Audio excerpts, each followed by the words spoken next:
like how to shower, you know. All right, everybody, welcome to the Break the Rules stream. We are sowing discourse with internet royalty, Brittany Venti. Thank you so much for coming in to Break the Rules. It is a great pleasure to have you here. We've got James, MK Ultra Money Healy in the shower, a BTR first, and you're muted right now, so I gotta unmute yourself here so people can hear the wonderful sounds that are coming from the background. Had a shower today. I thought we were live when we started, so we missed the first couple steps, but we still got cleaning your balls and whatnot to go to. First step, though, is to make sure you got proper drinks if you're taking a shower. I got a classic. Excuse you, James. It wouldn't be. I thought that was Brittany. I thought that was you. James, that's disgusting. I can't believe you do that. That's so gross. In front of two ladies, you would do that? Yuck. Anyways, listen, everybody. Can I say one thing about James? James has the most immaculate bathroom I've ever seen. For a man, especially. Person. It's very impressive. I like the pink shower curtain. Male or female, it's the best bathroom I've ever seen. Like the cleanest bathroom I've ever seen. So I'm very surprised. Before we begin, I wanted to extend my gratitude to Brittany for finally coming on BTR, and also to say a huge thank you to our mutual friend, Sheepdog Julia. Julie, thank you so much for making this possible as well. Love her. Yeah, I love Julia. She's a great person. Unfortunately, she couldn't be here, but she's here in spirit. Maybe she'll show up in the chat, hopefully. So Brittany Venti, we want to, usually when people come on who are new, we give a little introduction, or you give your introduction. But I just want to say that I've been watching you for a while, and I really, again, not to, and I mean, Lev, I saw that poll, by the way, that you did. Who's going to simp harder? We all know who's going to win that one. No, I'm kidding. But it's going to be me, definitely. Shocker. Shocker. Well, you know what? It's actually on the stream screen right now for the people who are watching. So this is going to be a real-time updated poll to see which one of us is going to simp for Brittany the hardest. Brittany harder. My God. I think everybody knows that I am the biggest Brittany simp. Well, no, it's unfortunately there was only room for 4. There was only room for 4, so I couldn't have you. But, too bad. Yeah. But so, anyways, I think when it comes to, I really want to get at this sort of idea of going from irony to sincerity, because a lot of your content, it can come off as very ironic, but there's truly, I think, a sincere heart there. Like, for example, I think you do a valuable service when you've shredded a number of very odious and toxic streamers and pick-me's and you name it. You've skewered them all. You've hammered them. And I hate you for it. And I think that's great. I think we need more content. Legendary, chaotic energy in the world. I got very chaotic energy in the shower. Well, there you go. Okay, nobody's talking to you. And well, James as well is another person who has yeah. By the way, this reminds me of Leaving James, you know the movie Leaving Las Vegas? Oh God. Never mind. I love Anyways, yeah. So Brittany, tell us about yourself. Specifically, how did you get started? Did you start directly from streaming, or I know I saw those old videos where some guys would like make fun of you in GTA and lobbies and things like that. So just tell us real quick. Also, the first time that I ever saw Brittany was on this 4chan post where you were wearing a bear costume and you were sitting down in a restaurant. So I don't know if this was the very first thing that you did online, but I am also curious about what that was all about. Oh, okay. So that photo often gets mistaken as like a poll meetup, people call it, which is a board on 4chan. I'm sure everyone's familiar with. It wasn't. It was actually from He Will Not Divide Us, the Shia LaBeouf thing, where everyone went and trolled.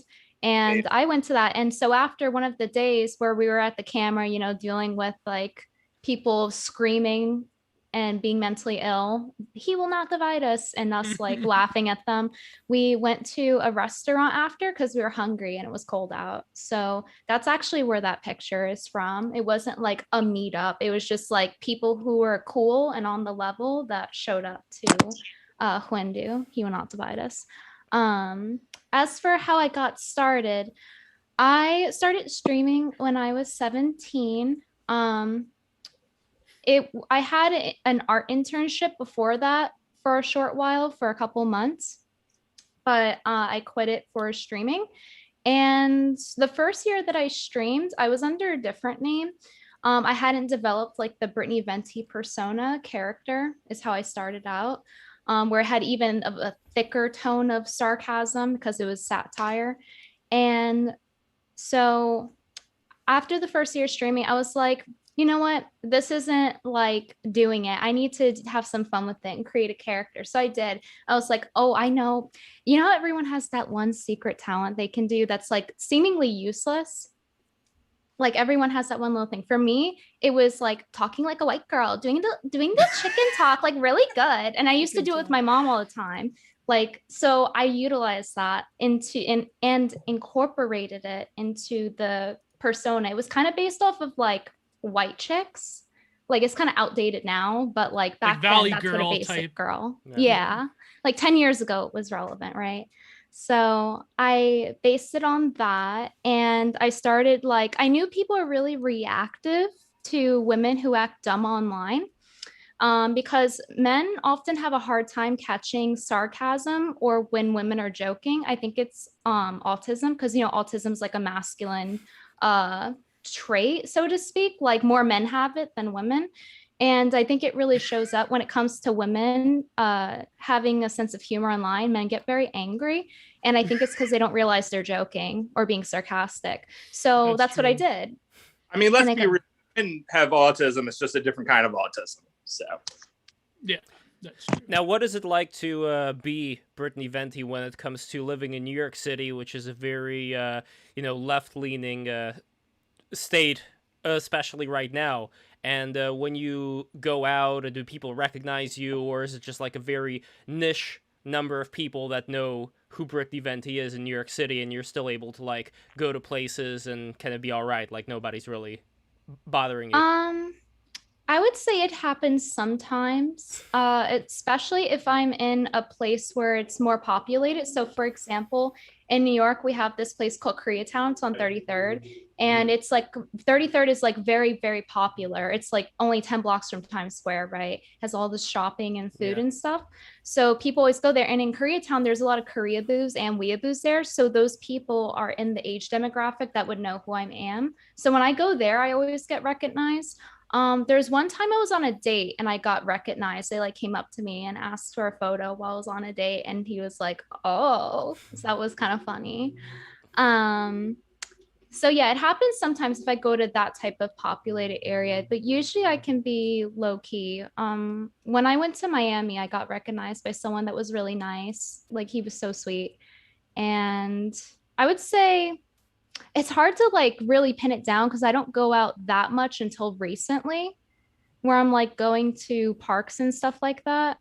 So I would say happens a decent amount, but it's not like I'm a list celebrity and like people are paparazziing me. But there was one time where somebody took a creep shot of me, and I was at Starbucks and I was with someone, and they took a photo of me when I wasn't looking. I'm like by the window, and they took it from like over here, like somewhere in that area. And they took like 2 photos. And how I found it was because someone saw it on 4chan, and then they tagged me on Twitter. So then I went on the board. So I'm like, where is it? It was on like R9K, I think.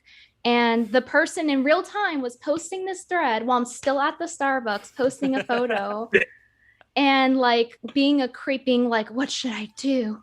Oh my God, she's here. And like, so what I did was like, I was looking around for them and just like intensely staring at each person I thought it was to intimidate them. And it worked because they posted, I think she's looking at me. Well, you're lucky enough to have gang stalking be real as opposed to just in your head.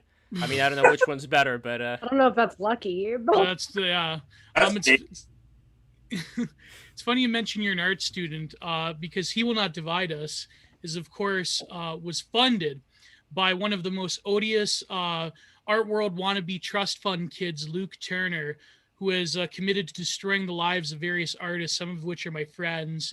So Really? I'm glad that you and Sam Hyde and others totally destroyed the sanity of Shia LaBeouf and totally ruined He Will Not Divide Us. That's doing God's work, in my opinion. So Yeah, he actually had like a mental breakdown from that, which is like, you know, you wouldn't expect that, especially because they're a celebrity. They should have the best care in the world. Also, I wasn't an art student, so to speak. I was an art intern. So like they were teaching me the chemical processes of the type of art they did. It was like a museum kind of thing, like former mansion turned museum, rich people make bids on art type of thing. Wait, but you yeah, were that's in what the I did. National Arts Club, were you? No, my school gave me the internship. They had Okay. a program. But that's funny. But mentioning He Will Not Divide Us, like, do you notice? I mean, on a smaller scale, of course, because a lot of Shia's work. I mean, he was LARPing, you know, other better artists like Marina Abramovic, but a lot of his work was about like how a celebrity is seen.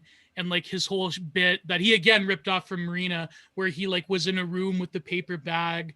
It's very interesting when people get access to their preferred, and you went into this in a recent video, more recent, their like preferred object of parasocial relationships.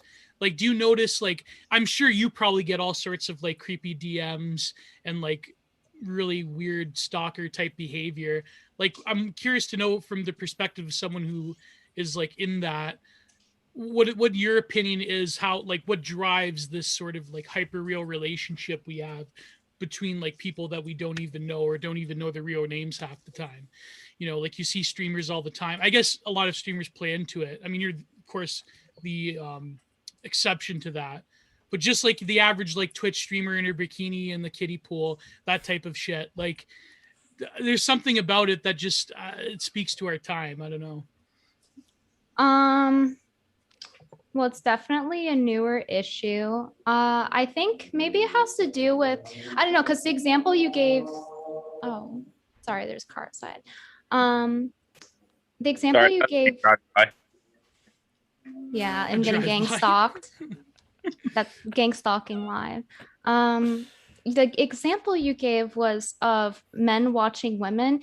And when you do talk about this topic, it does make me think of that as opposed to women watching men, because, you know, you go on Twitch and you don't really hear people talking about like, oh, there's men exploiting themselves for attention and money, really explicitly too. I really mean it when I say that, not just like, oh, well, you know, they're wearing a tank top or something. Well, there's that avocado guy, right? The what's his name? Oh no, Nick Avocado. Yeah, I mean, that would be the example. That's yeah, like and he's like opposite. a top 1% on OnlyFans. I mean, people say that only women can do OnlyFans, and he's like at least a top 1%, higher than the top 1%. I don't know exactly. He's like the reverse of the hunger artist, the story by Kafka. He's like the opposite. He's destroying his body in the other way. So, well, yeah. But yeah, I think since it's predominantly like a male problem, I would say, because again, you just don't see the reverse of it that much. Like, yes, you'll have like the one or two you can pick out, but you know, look at OnlyFans. Who's the consumer, right? It's the men that are mainly the consumers. Yes, there's women who I'm sure are sub to Nick Ocado. I've seen the screenshots. They literally simp him, even though he's a gay man. I don't know why. Well, it makes it harder to get. Well, you know? Verse, you have some theories about that. About why gay men get simped and not. Well, yeah, I mean, or about OnlyFans. What specifically? Well, anything, yeah. I guess like this whole the aura around just give it. me your thoughts on everything. yeah, on everything. Yes, let's just. No, I think it's covered. I mean, I don't really have like a whatever here, but I do think it's like incredibly rare for the reverse to happen, for men to be at the top of like a OnlyFans or have like a exploitative parasocial thing going on. It's just not a thing. Also, shout out Indie Fox, who created a genre. Well, her and Amaranth created a new genre on the internet. It's very impressive. Now, have you seen though that it's evolved? I have seen that it's evolved. Hot tub streams. It's now Just Dance hot tub stream. So Or squats in the I squats in tweeted the about this pool. before. I thought it was hilarious, but it reminded me of that scene in Pirates where Davy Jones had to stand in the little pool of water so he could be on the island for the meetup. Mhm. Like they have to be in that tiny little pool of water so they can just wear a swimsuit and play Just Dance. It's the funniest thing ever. Yeah, It's it's so really funny. funny. I'm very for shower streams, so It is very funny because especially Indy Fox, because I used to harass her before, like before she got like became a Oh, hot tub streamer when she was like 100 followers and playing a guitar, and it's really funny to see like the whole. Well, I remember looking and was like, wait, why does everyone know this girl? But she used to do Linkin Park covers on the guitar. It was hilarious. oh God. See, and the thing that's But unfortunate I say is harassing. Twitch would rather promote her exploiting herself sexually in a bikini than like promote women who are trying to make a living playing guitar. And that's exactly what she realized. I don't think that this is what her or Amaranth wants to do. It's very clear by the way that they talk about it. They're very self-aware about it. I don't want to do this. I don't enjoy this. This isn't what I want to do, but I'm making a shitload of money right now doing it. So I'm not going to sit here and play guitar. Amaranth says, I'm not going to spend time with my horses, which is what I love streaming about. I'm going to sit here in a bikini because that's what's making me money. And as long as Twitch continues to promote that, that's all women are going to want to do on the platform. It's true. Also, I say sexual. I say harass tongue in cheek because we were like friends on Discord, right? Friends. It's like harassing friendly in a friendly way. Well, Brittany, you have a concept that's similar to this. What do you call them? The anime thing, woo girls. It's sort of like, I love that. That's amazing. Yeah. Oh, I didn't get to conclude what I was saying. So just to conclude it, TLDR, as much as I want to go off on a tangent right now about how women are being commodified and men aren't, and like they're literally in the most literal sense being objectified, because when men, there was a study done, when men, those of you who are on TikTok, you know what I'm talking about. When men were surveyed, their brains, the part that lights up when you see an object, lights up when they see a woman even in a slightly provocative pose, or if they're like dressed sexy. So literally this is through the process of objectification. It's like going like full circle pretty much, right? It's like, oh my God, you're using that word, that dirty word. But yeah, TLDR though, I think it's a lack of testosterone, and it makes it so it doesn't drive them to actually want to get women. And I know some men will be like, oh, like, where have all the good women gone type of thing, but they really are out there. I think it's more over that it's the low testosterone, that they use that to justify it because of their low test, and they don't want to go pursue that. So I think that's a big part of it, because it has gone down as time has gone on average. Do you think it's the fear of rejection more so that what's that verse? What's the law where over time, like the replacement for something is just as good as the actual thing? Was it called diminishing returns? Is that what you're talking about? Yeah. Is it diminishing returns, or is it the Godward's law or something like that? Yeah. I have to look it up. But basically it states that the sort of fake like aesthetic or the appearance of something is basically over time will be a supplicant for the actual thing. So if this woman on OnlyFans is giving me a simulation of attention, then why would I go out into the real world and like potentially risk being rejected? You know, I mean, this is Baudrillard. That's testosterone. Oh, it is Baudrillard as well. Second order simulation. Yeah. That's testosterone problem though, because if they had testosterone, they would have the drive to go out and pursue a real relationship. And that kind of goes into what you were saying, kind of goes into addiction. Like it's just porn addiction basically, and literally gives you brain damage. So no, she's definitely right. You're definitely right. It's the lower testosterone removes like that drive in men, and then the consequently like the Twitch streamer or like the OnlyFans girl becomes your like substitute for that relationship or porn or what have you. Yeah, it's a recipe.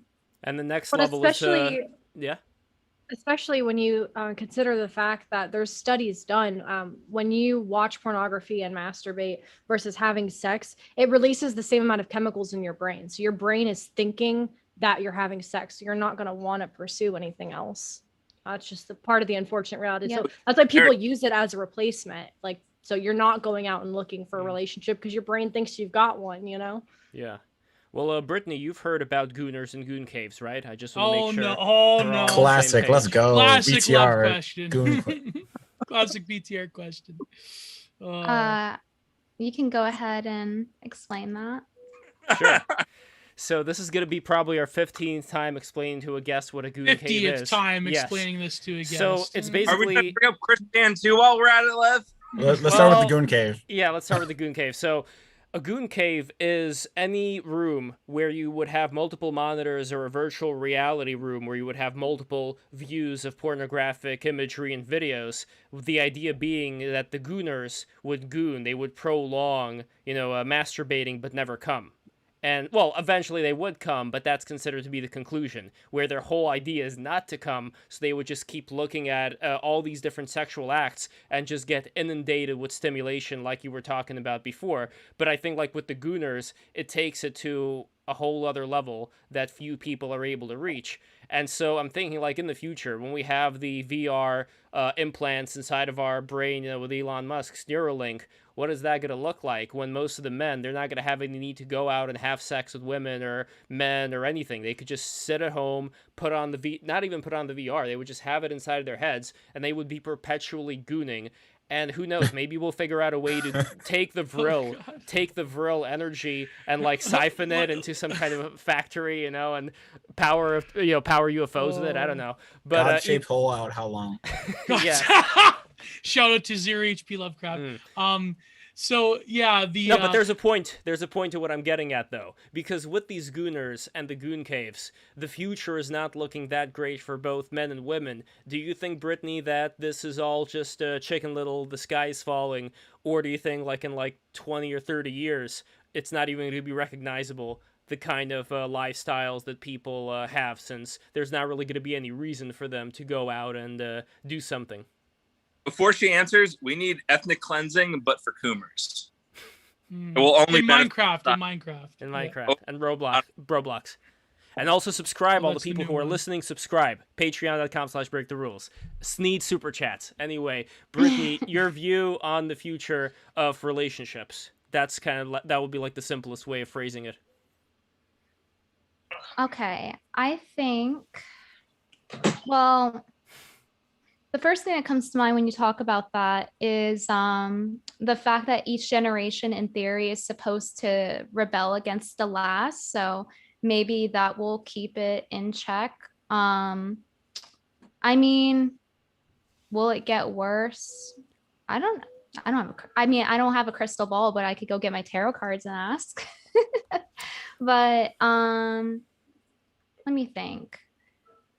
Well, you're an Aquarius, so we're going into the age of Aquarius. You must have some thoughts related to spiritual ascendancy and any of that kind of stuff. Or is it more just for yourself and your life?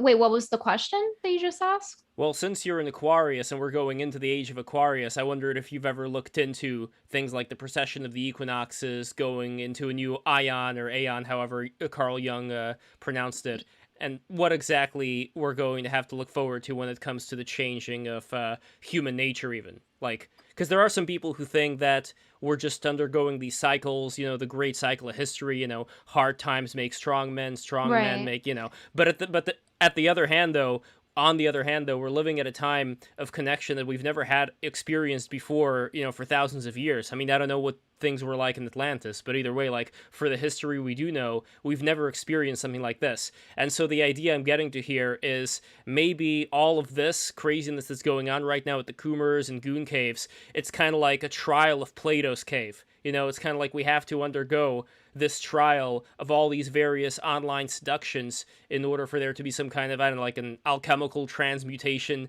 when we go into the age of Aquarius, and we're all going to come out of it better people. So I don't know.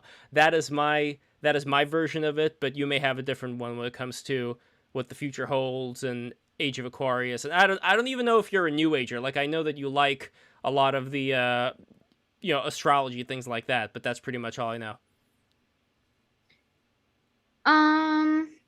I guess the answer is just I don't know, because I'm aware of both sides of that, like how you were saying, and then I also think of that one, I don't know what the experiment's called. Someone in chat probably knows what I'm talking about. There was a rat experiment of like what happens when the females take over and they just like Mouse bully- Utopia. Yeah. Yeah, that's what I think of.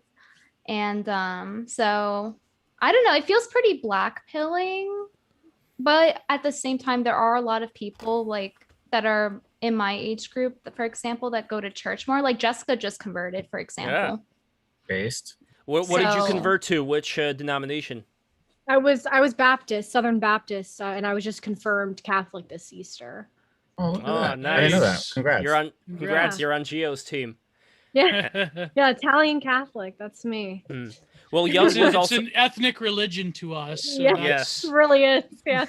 well, Yeah, I Carl. mean, that's my Italian family is Catholic, so but that's not why I converted. But Well, I went to a Catholic school back in the day, and I know I didn't find that it was for me, but I do find, though, like, in this book that I'm reading right now, Gio knows all about it, Aeon by Carl Jung, he talks about how when Catholicism started, having the Reformation, a lot of these various traditions that kind of rooted people to something that made them, something that made them realize there's something more going on than just whatever it is that they may want at the moment, kind of like that Coomer mentality, that may have been something that grounded people. And yes, you could say that after we got the Reformation, all of a sudden, think of all the great works and technology and entrepreneurship that did come out of the Reformation. Like, look, Gio, I mean, I really respect the Catholics, but you got to give it to the Protestants for, for better or worse, getting us to You're where we are now. destroying Europe. Well... I mean, if you think about a lot of scientific and technological advances, the Catholic Church backed science for a really long time. Like both the father of genetics and the father of the Big Bang Theory were Catholic priests. So I mean, it's not just the reformers that were able to make any kind of advances. And that came after society experienced like a huge collapse of any sort of like common knowledge between people, scientific or otherwise, which is almost like, in some weird ways, it's like almost we're doomed to go through another cycle of unknowing, but only differently in the sense of like hyper specialization is going to like make the average person so like one dimensional that who knows, maybe all of the great works of history will be lost once more and it'll have to be preserved by some weirdo cult or something. Well, we have a controversial comment from Gatasa, and by the way, need those super chats. This comment is: the Council of Nicaea exposes the Catholic Church. The Trinity and the Church itself are corruptions. Newton was smart enough to realize this. I don't know what he's. New in the first Schizo poster. My man, my man decoding the Codex of the Bible. Quite the statement. Well, Brittany, what about you when it comes to religion or spirituality or anything of the sort? Like, where do you personally stand on a lot of this stuff? I guess I would land under spiritual. I think the difference between, I was baptized Catholic, but never really practicing. My dad's side is Catholic. I think that they have like everything right, except for like this tiny sliver. I think the difference is it being taken as literal or as metaphorical. And in my opinion, in my experience, I think it's more metaphorical, in the sense that so there's like a text in the Bible, maybe Jessica knows what it is, the one where it says like, it basically insinuates that the person is God instead of like literally God. So that's one interpretation of it, and I'm leaning more towards that interpretation. That'll be more. It kind of goes into manifestation. I've heard about that. I'm not familiar with exactly like what you're talking about. I have to look it up. Unless you're referring to the Gospel of Thomas, that's. Well, that is more of a Gnostic take on the whole thing, which is more about like less about sitting down and just repeating the traditions, and more about kind of like going within and knowing, like finding out. It's like the whole like when two or more are gathered in my name, blah blah blah. That whole verse.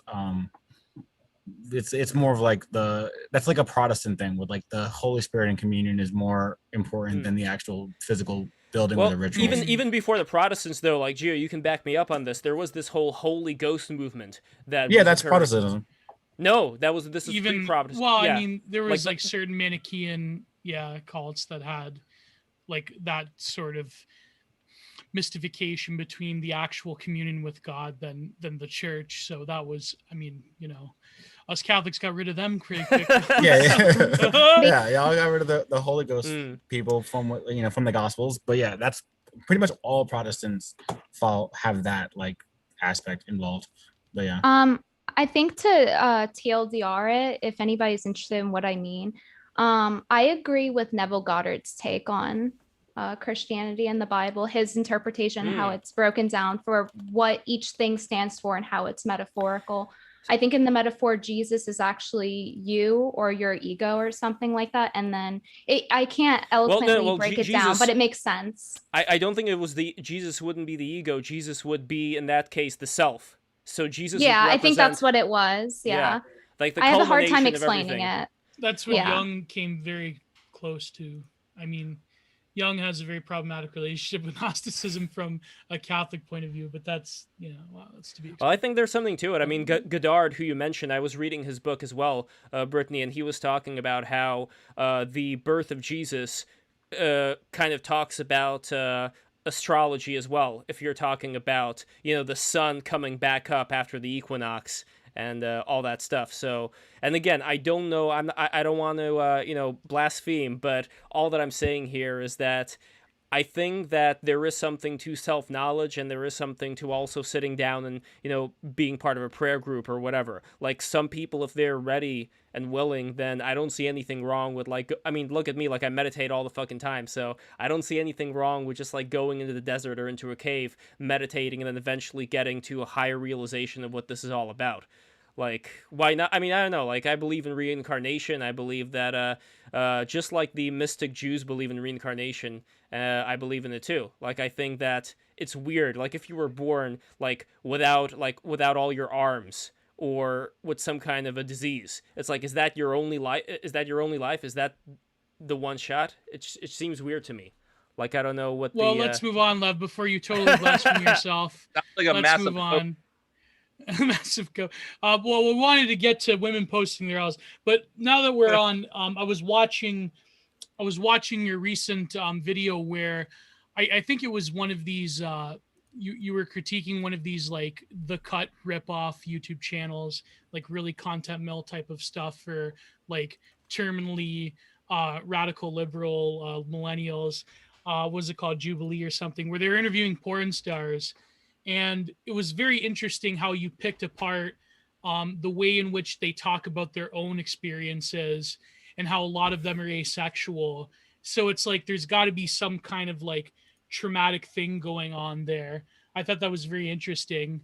But also just like the sort of mechanization of the sexual act itself it becomes very like not just commodified, but commodified on the deepest levels. Even just the way they view it themselves is like come in like this gamified capitalistic game. It's like really creepy and like inhuman in a lot of ways. Yeah, I think they're just constantly trying to find a way to try to make it seem like it's functional when it's dysfunctional. There's just constant amounts of copium of like, here's why it's actually functional, and then they're just like falling apart, just like with the asexuality thing as they're explaining it. Like, you can literally just let them I don't mean this literally, YouTube, you can just let them hang themselves by letting them talk. It really is that simple. Like, they out themselves, really. Like, they'll go into like their experiences and things like that if you just let them talk. Like, they know it's dysfunctional, they're just trying to justify and cope. But like, I don't think that just because they want to cope that they should therefore try to make other people do it and encourage it. I think that's so wrong, because they just want to always act like, oh, well, I enjoy it. It's like, yeah, and look at you. Like, this is not functional. That's like saying somebody wants to sell their organs, right? And everyone's like, look at that person. They wanted to sell their organs. People wouldn't be like, oh yeah, that seems totally normal and good. Some people can sell their organs. Like, no, it's still not it's still self-harm basically. And same thing with drug addicts. You wouldn't see the same attitude with drug addicts that you do with pornography. When there's addictions and when it's self-harm, you would never see people being like, oh, just like let them do it. Some people really enjoy doing heroin and crack. Like there wouldn't be this like hands-off approach of like, oh, you know, and it always comes down, it's basically like, I wouldn't want my girlfriend to do it, but like if other women do it, it's okay. It's like, I wouldn't want my girlfriend to do crack, but if everyone else does it, it's okay. It's like, you shouldn't want that for anybody. It's harmful to themselves. You're using your body as, you're commodifying your body. You're using it as a currency. You're literally selling yourself. You are treating yourself as property, and you're getting treated as property. I think So it's dysfunctional. Oh, you go ahead, James. I Sorry, I'm laughing about Jules in the chat. Jules, I love you, bro. So they can OD, and then I get to celebrate that. So Yeah, you're so brave for ODing. So brave. You're empowered. Good job. no, All the other my people old should OD. roommates- Yeah, everyone should just do drugs because it's so empowering, right? That would never fly, ever. one of Well, my old some people, though, I mean, turned into depending a on the heroin drug. addict fucking quarantine last year, and he moved out right before I moved back. And last night, I literally spent fucking hours with Arsene, friend of Break the Rules, cleaning that fucking room out and getting rid of his disgusting bed and all that other shit. And I think I actually found heroin in the room that I threw out. Ooh. Yeah, it's crazy. I think it's weird also that like your Brittany, like your videos on like the anti-porn videos, which are very, very like factual or whatever, are like we're so targeted. And you like I found that whole like couple week period where you were posting those videos and like posting like you praying on stream and getting banned, like very interesting and very illuminating about like what YouTube, I don't know, considers to be harmful for children. Yeah, I mean, they were, I think naked yoga is still a thing on YouTube. Yeah, and that's some of the still a videos are monetized, right? I reported that to YouTube months ago before I got banned on Twitter. So that means it was in 2020. And they tweeted me back and they DM'd me. They're like, can you DM the videos? And I DM'd them like the search results showing all the videos. And they're like, actually, can you do our job for us and link every single video? And I was like, you're not paying me to do this. Like, I notified you. Do your job, YouTube. Get rid of that. How did you get unbanned, by the way, on Twitter? I think Asking for a friend. Asking for many friends. Asking for future advice, possibly. I think it was Keemstar that got me unbanned, but I also sent them a legal notice, so I'm not sure which one. What was the legal notice? Based.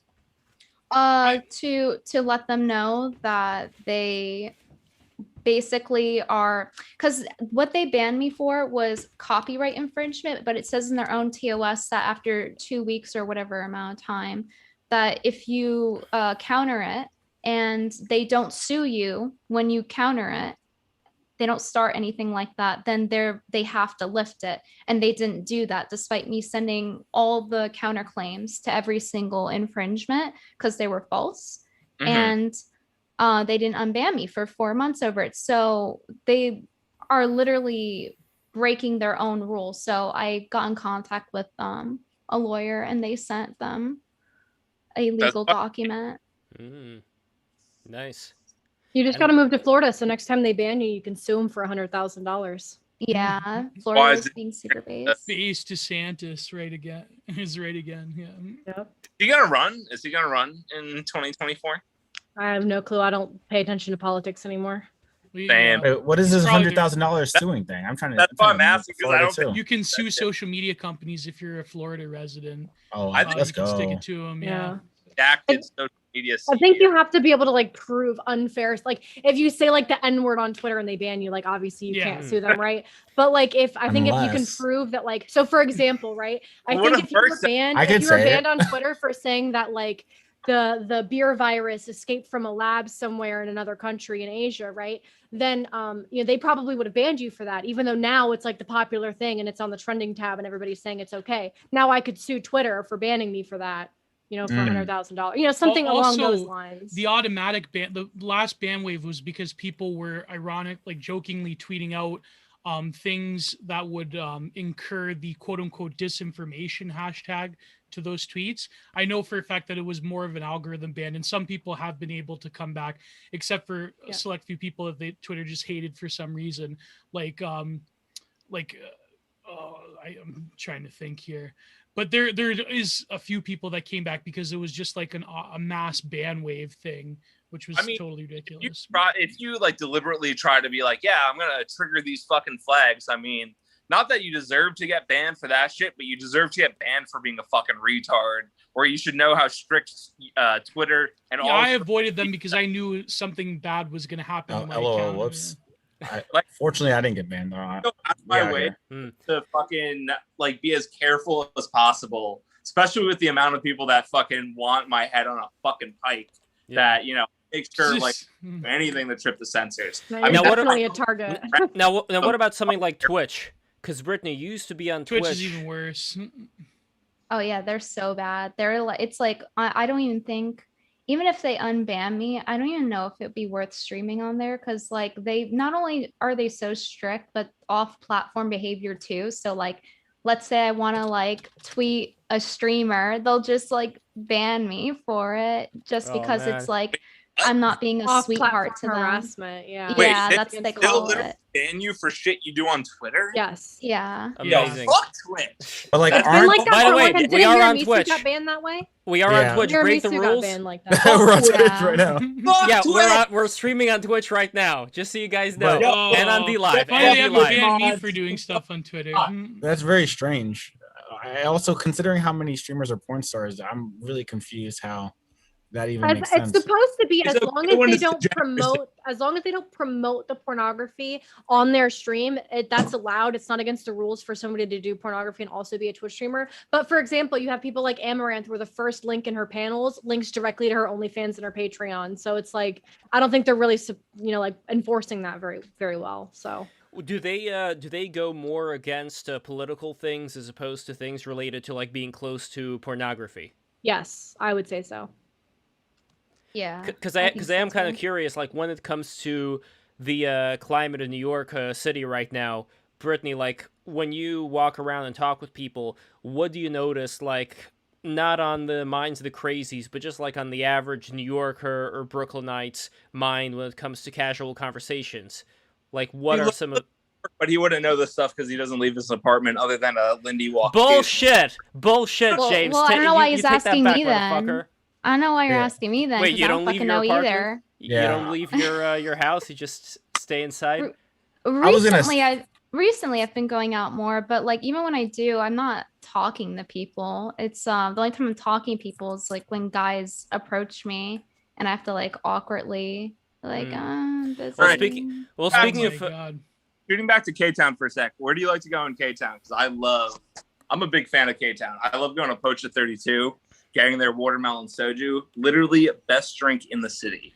Can we have one stream that doesn't devolve into a New York? Oh, I'm friends with the owners of the Kunjip. I don't know if you've ever been to the Kunjip or not, but that's a pretty nice place as well. I also like that mall where they have those fish things. You know, like those little fish cakes that they make you. You know, the one shaped like the fish. Oh yes, I go in. Yeah, I go in that. That's like the cafeteria place where like the first thing you walk in is the fish, the chocolate fish, and they have all these different flavors stuff. Yeah, on the top floor though, they have the Korean fried chicken. I really like their Korean fried chicken. It's like spicy and it's really good. At which place? It's that all the way mall upstairs. Yeah. It's in that mall place. It's the mall place with the food. It's a cafeteria, I guess. 33rd Street, right? Yeah. Koreatown's 32nd, but it's next to the place called Maru. It's like right next to there. And you go all the way to the top floor and they have fried chicken up there. Maru's and grapefruit beer. Maru's a Japanese restaurant, but I don't think it's that good. Right? Oh, I never went inside Maru. I just use it as a frame of reference to just be like, where's that cafeteria? Yeah. Oh, there it is over there. But to answer the question, I like going in there, the place we were just talking about. And my Korean friend that Ash, she came with me with Julia. We went to Koreatown and we did some karaoke. And I told Ash, I was like, oh, I want to go to the cafeteria place. She like looked at me. She was like, That's kind of bad. Like a Korean from South Korea was telling me that like basically my taste is shit. Don't Oh, eat no. there. And then she took us to a different restaurant on the same street, and it was really good. I have a vlog coming out on my second channel. It's called Ladies Restroom, and it'll be posted on there. The restaurant I'm talking about. It was cute. It had Korean food and everything. Ladies Restroom is more like vloggy type of videos for the female audience that I have, because I feel like I have a unique perspective. So, and I didn't want to like bombard the male viewers with it, but they like it too. Apparently they like that channel. So Now, New York City may be turning into what it was during Dinkins' time. I mean, I came here with my family Cringe? from well, I don't know. I guess it depends on whether you think that getting stabbed is cringe or not. Because when I came here from No, it's based. Now It's we're based. St. returning to Petersburg, base. Russia. Yes, when I came here from the New York St. City's Petersburg, tradition. Russia, we lived on Foster Avenue in Brooklyn, and my grandma got mugged one time by a group of youths. So it's like, you know, Return to Aw. tradition. See, this is what New York City used to be like. I actually might have to move back because I miss the days when New York City was fun. Now Yo, it's wait, cringe. Now it's First. cringe in Disneyland. You Yeah, what's drive up? by bombed out First, cars and I have- yeah. Empty room. Oh, that's there we right. You do have go. it. Yeah, you guys are We'll going to the see. Bitcoin We'll see. thing, and then you're I gonna mean, live together. Closet. No, it's Yeah. there. But, We'll see. but Brittany, as far as self-defense goes, self-defense in the city, what do you usually do? Do you have like the taser or pepper spray or what are kicking in the balls? What's the usual? What's the you usual trying to thing? incriminate me? If it's self-defense, it's not Well, there's a lot incrimination. of simps out there, Brittany. You have to defend Yes. yourself. So Well, I definitely carry around my pepper spray every time I go out. And I said this on my second channel already, but if there's any girls here listening, I highly recommend in places like New York where it's very difficult to get a concealed carry, you should be holding your pepper spray in your hand, like not in your purse, like in your hand as you're walking. It deters people from walking up to you in the first place, not 100%, but deters a lot of them. And you can be ready if something happens. So that's I agree. I'm just my gonna say one of Also- my first times visiting her in New York. I was going out by myself. I don't remember what I was doing, but I was going out by myself, like on the subway and everything.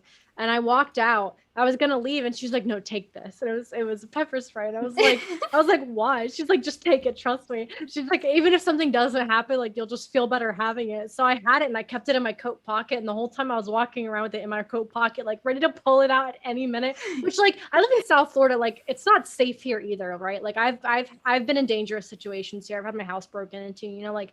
It's bad here too, but I don't like walk around by myself. Like I have a car, you know, I drive everywhere. So I was walking around. I've never felt more safe than just like with my finger on the trigger of that pepper spray, just waiting to pull it out on anybody.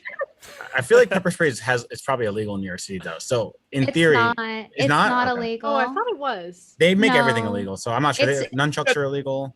It's Yeah, illegal to buy it, but I think you can have Yes. it. You can have it. Okay. Exactly. Yeah. There's also this thing. This cable knife. It's like really tiny, and it doesn't get flag any laws, and it's like incredibly lethal. So if you want a knife for $20, I can like legit kill somebody. But you have to get like really close to case. somebody to use Yeah. a knife. Yeah, as a No, woman, you it's kind of for want to one- like. No, it's for one of those situations like if you're already like someone's already on you. That's why it's really Okay, tiny. fair It's enough. for like it's easy to draw, and it's like get off Yeah. me, and you can like puncture things. Yeah. There's a question from Buff. Did Verse ever get sprayed? What does that mean? Get sprayed? I've never been. Girls like me. I don't have to like worry He's about never this. This is been not a problem. I don't have this issue. I'm very charismatic. You know, for some reason when he said that, I completely forgot about the pepper spray. I just imagined like some kind of skunk coming up to Verse. I and actually have spraying it. been in a room when someone sprayed mace to see what it was like, and it cleared the entire room out. And I was like coughing for like 30 Yeah. minutes. It was really bad. Now, Brittany, I So- want to talk about your Sims, specifically the boyfriends, the potential boyfriends that you may God. have. What's the Oh, I status have of this that? ready. I have this ready for you. Like I had this pulled up. So there's this one, hey Petals. There's this one sim that Aw. yeah. She likes to bother me when I'm on my computer. Yeah, every time there's Um, an animal, I do. I love how Brittany has full the screen. vaporwave bust in the background as well. That's very epic and trad. And the is the butterfly or moth statue still there, or no more? Petals broke my lunar moth one, the really big pretty one. I can't really move the camera. I don't want to get up and like have to like show my ass, but like I have one moth left up there. And then I have and two smaller ones that are rosy maple moths. But she broke my favorite one, the big one. Now they're like expensive because back when I got it, it was like only $30 and now it's like $200. So well, they really suit you, by the way. Like the moths, like the first time that I saw that purple moth that you had on your stream, this is why I decided to so my father and I, we create the logos. Like I do the initial storyboarding design and he does the painting. So this is why we have all these moths around you here, because you are queen of the moths. And why, before we get to the Sims, I'm just curious, why do you like the moths? How did that come about? Oh, because they're like cooler butterflies in a way, because they're very underrated, or at least up until this year. I guess they got a little more popular because people realize the different breeds of moths and how cute they are. But what I really like about the cute moths is that, for example, like a rosy maple moth, the fluffy pink one, they are born without mouths. So they are literally born to be beautiful, fuck, and die. And I really like that. So, wow. And also they're really symbolic in like spirituality too, because they follow the moon. That's very mysterious. Yeah, they're usually like, the carriers of wisdom in nighttime, symbolic in a lot of ancient mythology. Yeah. So I really just like them all around. I like everything about them. And I think I can really relate with them in a way, because when you say moth, right? A lot of people are put off by it. They're like it's unconventional. It's the unconventional pick. And I feel like that's how people react to me. So I feel like it really resonated with me, where it kind of gives that polarization with people. And did you originally commission that picture of the moth, the one, you know, the one I'm talking about, right? Yeah, that one was by Nistrin. She's friends with Jess and I, and Julia knows her too. She actually made that. I commissioned her a few years back, and I was like, make me a cute moth. And I gotta say, shout out to Julia, because before, now I have female followers, which is really strange to me. But like back when I had like 12, she did follow me, so we like Julia. Yeah. Oh, excellent. So she's now, good artist. Now, but to just the, on that topic, yes. like some people accuse you, Brittany, of being like I don't know, like she's rebranding to become a trad larper or something like that to appeal to men or something. What would you say? Because you strike me as more of like an old school rad femme, I guess. Which, I mean, a lot of them are sort of coming around. They're having weird interactions with the trads. But so what would you say that people think you're like putting on a character rather than your actual beliefs? I don't know. I mean, that's just what some people have said, even like in preparation for the stream. So although people can grow and change and develop their positions, my answer to that would simply be I've always been consistent. Like, sure, I did a character and I do things to be a character. That's not to say, you can't ironically show your cleavage. Yeah, no shit. I don't have a problem with cleavage within reason. Like you shouldn't only be wearing basically like nipple covers or something. But I grew up where that was very normal. Like my mom was very voluptuous, more voluptuous than I am. And so she always had cleavage and stuff. So I always thought it was normal. And I always thought it was really strange how like violent of a reaction people got like on Twitch from it. And I was like not even on a day-to-day stream-to-stream basis. I was not really showing like relevant to now, really not showing much with what's on Twitch now. But yeah, I've always been consistent. Although I have become more anti-porn as time went on, I always was pretty much like uncomfortable with it. Like I was more lax on it, but I was still uncomfortable with it. So I just always have been the way I am. And I've been consistent, so I don't really see how it's like, you're pandering or something. Like, no, I just grew up like on the internet, on the boards and stuff, and that's just genuinely how my personality is. Well, the bear suit, before we get to the Sims, I just want to find out, what is the origin of that suit? Did you just decide to buy a bear suit one day because it looked good, or why Oh, did you no. dress up in that particular suit? It wasn't a suit. It was a cute hoodie. See, this is gonna sound autistic, but like, so when I was, so when I I, mean, was growing, what? You're fine, Brittany. Okay, so when I was growing up, I was chubby. So this is probably why my personality developed the way it is. My friend, she actually is the one who put me onto this theory, and I was like, she's right. Women who grow up fat slash ugly, they develop a personality and tend to be funny, right? So I grew up and I was like chubby. I was like 160 pounds at 5'6". So Yeah. chubby. And I had meltdowns going to the store having to get clothing and stuff because back then there were no high-waisted jeans. It was only low-waisted. So like my belly was just like, so just have meltdowns over going shopping. So what I did was, because I was into anime and stuff, I've been watching anime since I can remember. Based. I like the hoodies with the ears on it. It's a hoodie. It's not a costume. It's just a fluffy hoodie with ears on it. And I would wear only like hoodies with ears the entirety of like my high school years and some middle school too, I guess. So that's what I wore because it was warm and comfy and cute. And it's like, I don't know, I guess I get the inspiration from anime. Mm-hmm. And that's what I wore because like it covers your fatness and it's cute. So that's why. I didn't Interesting. know about the chubby thing, but I did know you liked Inuyasha, which is basically the same thing. So Yeah. Well, you're It's like really a little. interesting you said that though, because a friend of the show, a default friend. I don't know if you follow her on Default Twitter. friend of the show. Default friend of the show. Friend of the show. She talks about in one of her recent her podcast is in reference to the Bojard text after the orgy. Her and her co-host, Personality Girl, they talk about this, how when you, as a woman growing up that is less conventionally attractive, that faces rejection issues, it almost does like, it's really weird how that changes women in different ways than it changes men, because a lot of times men that grow up that aren't like conventionally like, you know, quote unquote available or attractive, some of them do develop very you know, a high level of skill in certain fields, but then there's like sort of, you know, the stereotypical incel resentment. But I wonder if like there's a marketed difference with femcells. I don't know if that's, I mean, for lack of a better term, femcells. But it's very interesting, the dynamic when the male gaze, it's sort of is equally taken from you. That's equally traumatic than for women who are beautiful, quote unquote, and the gaze is always on them all the time when they hit puberty. So it's like, I don't know, it's a very interesting dynamic.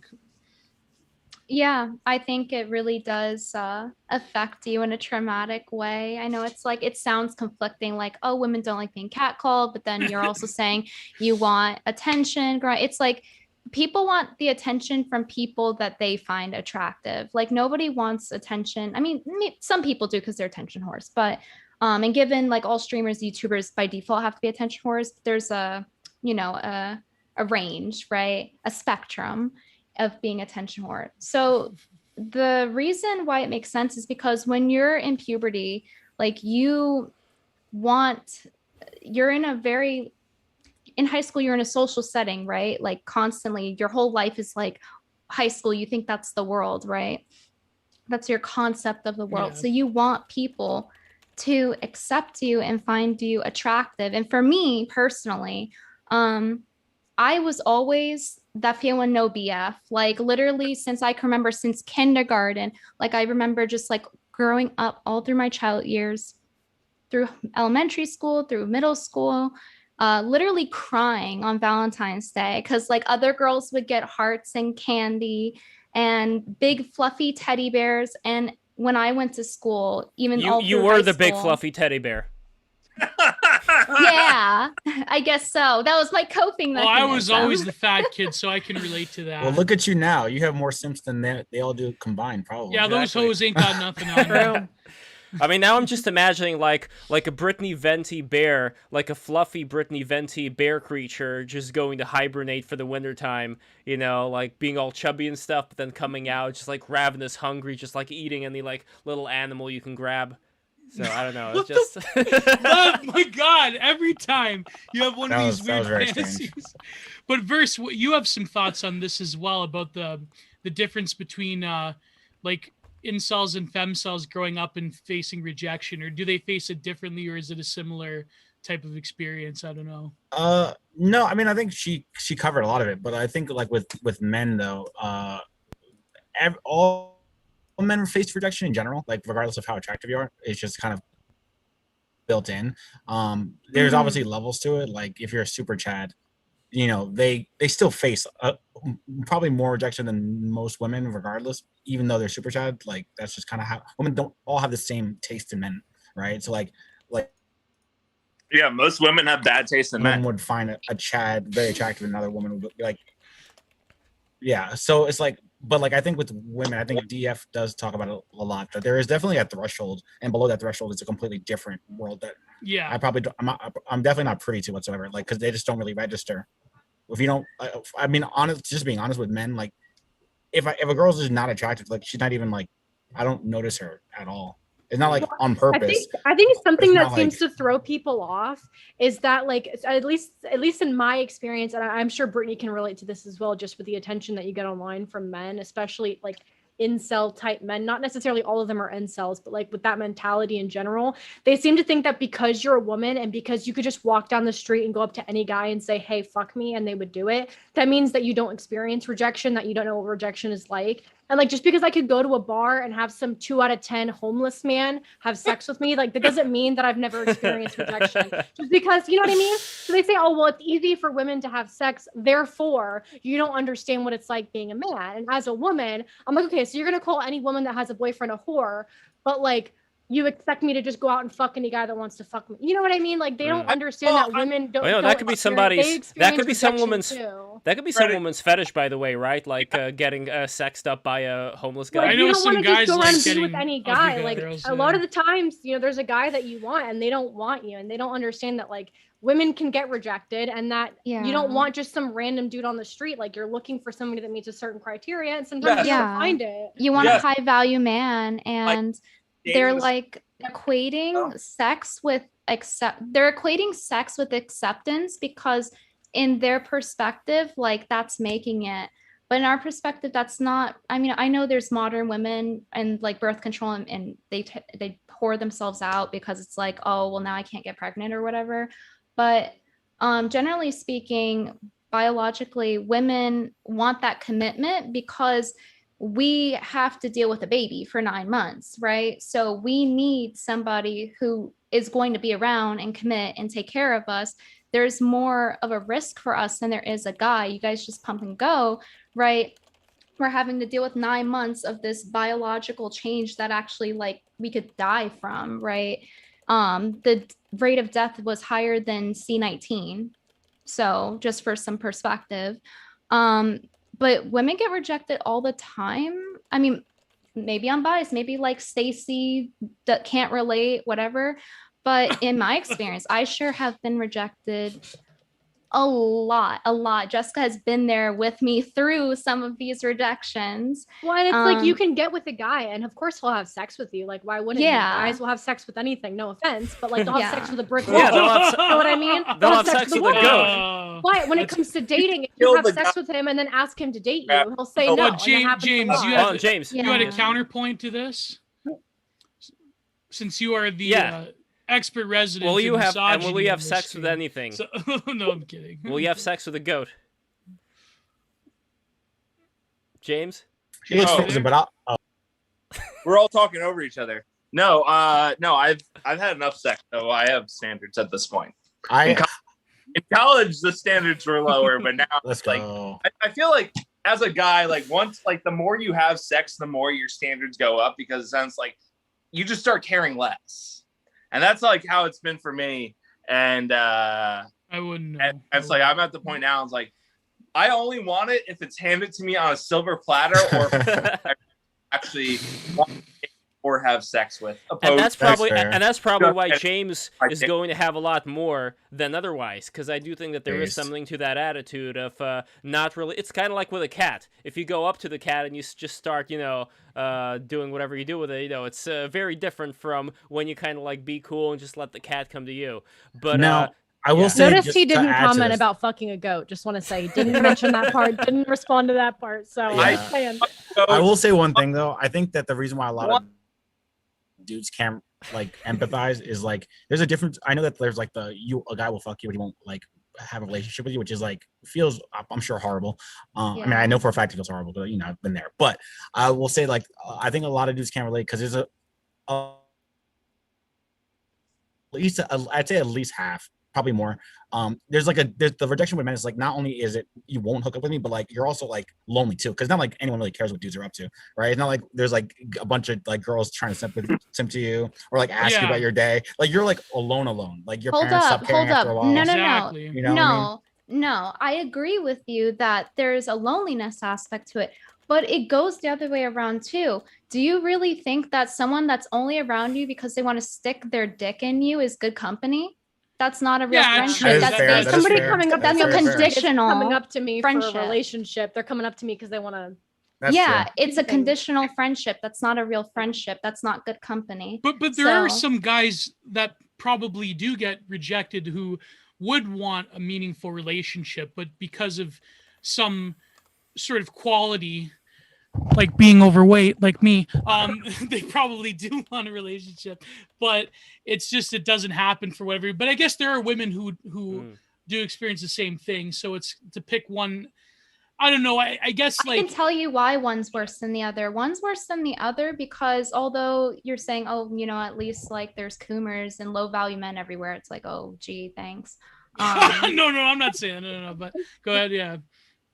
But women aren't. When we get rejected, women can feel free to disagree if they hear this and they don't agree with me. But I think a lot of women agree that when you're rejected, it kind of hurts you in the ego, in the like more than a guy, because a guy is supposed to be rejected, right? You guys are supposed to be the ones that are asking women out. You need to go and chase. You're the hunter. You are the one that is making the aggressions. When women do that, if I were to approach a guy, he's going to think I'm desperate. Like a lot of men are going to think that makes me desperate and like, oh my God, what's wrong with her? Is there a catch? Like, but at the same time, the dynamic has changed though, because now men actively pursuing women is seen as creepy and like uncouth. Well, hold on, James. Go ahead, James. Yeah. There's the one meme of the fucking girl where she doesn't say anything to the guy, and then she at the end of the panel, it's like, well, it's his loss, and that's like a lot of women, and that's like women shooting their shit, and that shouldn't be the case. But so the male perspective of the comic you're talking about is that, but the female perspective is, oh my God, I've been smiling at him and looking at him for 30 minutes and twirling my hair and being inviting. Why isn't he talking to me? Why is he chasing me? Okay, well, I guess he's not interested. He doesn't have the drive, low testosterone. I do also think that because of like modern social I was supposed to say, like, a lot of people this generation don't have the social skills to know about this. And to know about like but men in general do, like nowadays, I mean, maybe not in history, but now probably do want women to make it obvious, because the perception of like you wanting us itself has become codified within a greater like apparatus of quote unquote consent and like gender politics. So even to pick up on impersonal cues has sort of become difficult, because as a man, you always face that risk of like, what if I go up to the wrong girl? Maybe she isn't really into me. And it's like my perception of it is wrong. So it's like you're taking a huge risk nowadays, because then you'll get called a creep, a groomer, rapist, and so I don't know. I can agree with that. I understand that. It's so plus hard. a lot of men are dumb too. We just don't But know. I also think that's not as common as you think it is. I think it's very big on Twitter.com, but like IRL. No, that's definitely real. Wait, James. That's for sure real. It probably is over exaggerated, but then there is those cases. James is operating on the lower wavelength right now with his connection. Ahead, so James, I want to make sure you get your voice heard.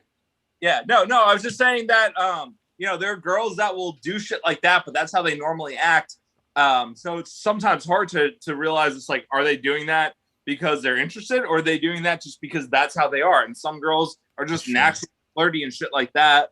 And, with, again, as Gio was mentioning, like everything that's like going on these days, and like, guys are easily to come off as a creep for, doing the bare minimum and stuff like that. Like it fucks people over. And so like we have this like whole, like this all kind of like started, I guess, with like dating apps, and everything's like built from there and got progressively worse. The point is now it's like, Me Too culture has like progressed to like even the simplest like things that people would do back 90s and the 80s and 70s and shit, with just like approaching women, which is now like looked upon, like frowned upon, or is like weird now, quote unquote, or whatever. It's all been fucked.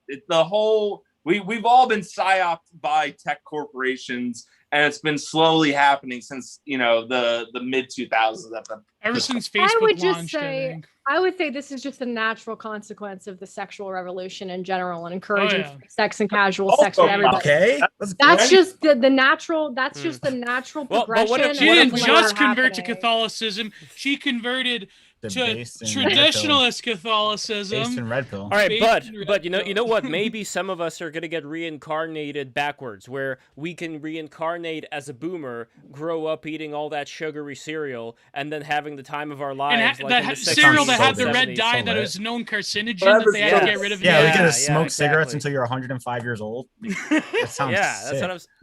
Well, I mean, my point here is that people like the boomers, they did kind of enjoy that time of being alive and getting all groovy and with it and having all these drugs in their smoked weed while system. Guitarists on heroin played solos. Exactly. So that was the life. I'm sure they have no regrets about living that life and leaving us all this debt. But anyway, what I wanted to get to before we get to the simps, I want to ask and also women posting their L's. And women posting their L's. What I want to get to though first, Brittany, is what do you think as far as women-male relationships in the workplace? I don't mean like sexual relationships, just in general.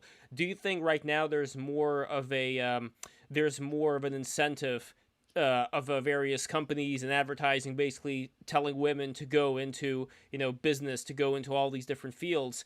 Do you think that a lot of the women that you've talked to, or various experiences that you may have had, do you think that a lot of the women want to be there, or are kind of there as a trend? What do you think is going to happen later on? Like, are most women going to want to be in that position, or will they think, oh, you know what, maybe it's better that I go and have kids, or maybe a little bit of both? Like, because it's difficult to say, like, how much are the things today the influence of, like, the women making their own choices, or certain trends that are in the air?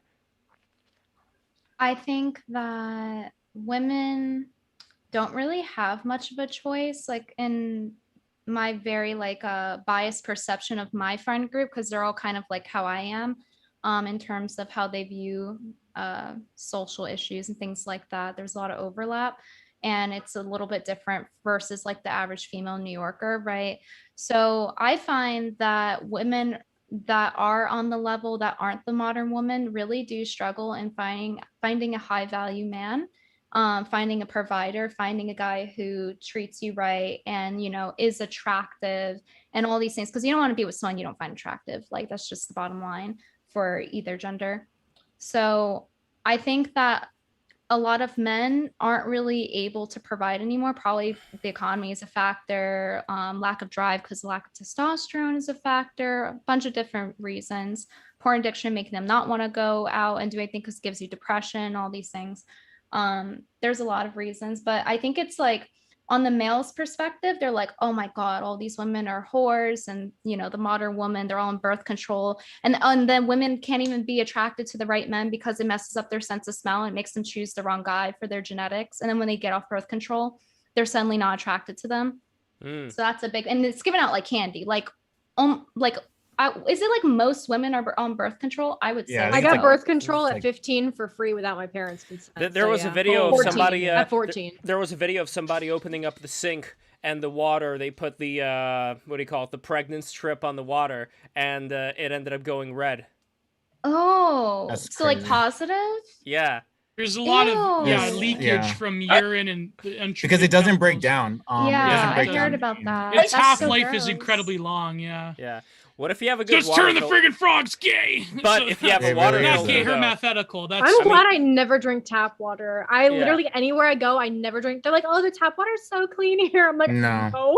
most You could look bottled up water water is for- actually just tap water, though. That's unfortunate. No, I mean I don't drink bottled water. You gotta get a slow filter, a slow gravity filter. Yeah, or I have like a something. Brita, like a it's like a RO filter. I'm just glad that where I live in Canada, they got rid of fluoride, but that's probably to cut costs. well, that's winning the battle and losing the war. If we're talking Don't worry, about there's Canada. Oh God, but that's a good yeah. way to put it. yeah. Um, But anyway, let's go to the Sims because you had your cell phone ready, and then I just started talking Yeah. about the moths, and it just completely derailed the whole thing. Yeah, let me And, put my and by the way, brightness up. guys, subscribe see right that? now. Yes. Yes. oh, let he's me gonna make it dog bigger. some Sims right here. Yeah, make I it don't- bigger, love. I don't know how to make it bigger. It's an Instagram message, No, but you like, gotta adjust your camera. okay, I'm gonna read it. I'll read Okay. it. Go ahead. Okay. But I'm just showing you that it's real. It's from some person named Like- Camden Lee or something. And they have like a purple profile photo. They look like DJ Khaled or something on prescription medication. And Accurate. Maybe And he's this like guy- a Saudi prince. Is that a possibility? Like some rich Muslim? He wants to import you to Saudi Arabia. Never mind. I'm not gonna. No, I'm not gonna go down the 4chan thread. I don't think any amount of money could compensate for what I'm about to read you guys. Okay. So Jesus. so for all the guys in chat, they're like, oh my God, I wish I were a girl. This is what you will have to deal with. You have to deal with obese, factory reject, DJ Khaled's on Xanax, messaging you shit like this. Okay, this is what he said. You're very pretty. Moans. God damn. Oh my God, what a good girl. I missed you. You gonna eat my ass? Oh fuck yeah. And then you like put the red emoji where it's like panting. Wow, you're so passionate. You ready for me to nut? He put like peanuts. Oh fuck, I missed you so much. All my girls want you. Like I gotta wait in line for you. Wow, that was so passionate. Asterisk, kisses lips, asterisk. And he just sends me like almost every day. Like literally, look. Oh I'm my not- God. I've never responded to this person. It's just all him. Wow. That is this is too funny. this is like Yeah, a and he Super just says Saiyan. asterisk. Look, This look is like at a Super Saiyan 3 level of Bob's Vagine look guy. Look at white Nubian obese guys in Hawaiian shirts will DM you if you're a girl. Well, I've never DM'd every woman I've ever talked to on Twitter. They've DM'd me first. I could say that. Sure. So no, it's true. It's true. No, I had to DM one girl because she wanted a portrait. That was the only time. So That's what they all say. Girls DM me first. They say, "Hey, can you take that down that post of me on women posting L's?" And then I just delete it. yeah, well, that's the nice thing to do, James. That's, Yeah, there's No, there's no, two sides to this. On one Delete side, the right? message, yeah. Like what? No, he said he would delete the message, not the post. Yeah. Oh, not the oh, James, you bastard! Fuck. Oh man. That's But terrible. there were some I couldn't live with perspective- myself if some girl like was begging me to. Yeah. I Don't post your house. Yeah. It's that easy. Even- But My there were DMs. some perspectives on your stream recently, Brittany. Like there was that My Little Pony guy who was talking about his favorite pony, and then what did he unzip And his zipper? Cool. What was going on? Did he unzip the sweater? I mean, you saw the same thing I did. I don't know. I think he was probably joking. That's the Yeah. impression I get, but it was funny to play along. I mean, I hope he was joking. I think he was- It seemed like it. It's getting harder to tell, honestly. Yeah. Then I there think, was- Is there I think any he other was. highlights from this conversation from this? The coffin guy. I like the guy? coffin guy. You remember the guy? coughing guy? Yeah, the guy was coughing a lot. Oh, I didn't name him that, so I don't know which one. He was It tall. is. He was like 6 foot. Well, he said that he was like 6'5". Probably was a manlet. Uh-huh.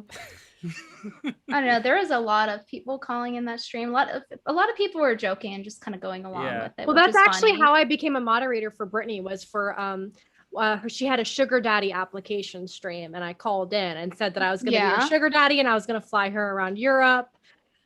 Like I'm people gonna be your take that sugar mama. seriously. They'll actually use that and be like, you a sugar daddy stream. It's like you think I seriously am looking for a sugar daddy, and like I think I'm gonna find it from Twitch chat, and I mean you could, but like Yeah, where else? how serious is that? How do you really find it serious? Same thing with like boyfriend applications. Like people are like, is it serious? Like, what do you fucking think? You think I'm gonna date a Twitch chat? I don't think so.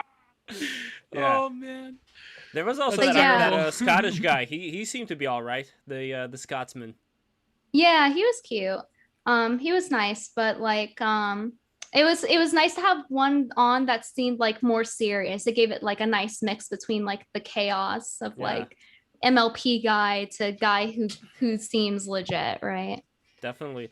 Now, I actually saw you one time. We didn't have a chance to talk, but I did see you at Skankfest. Yeah. That was, You didn't say hi.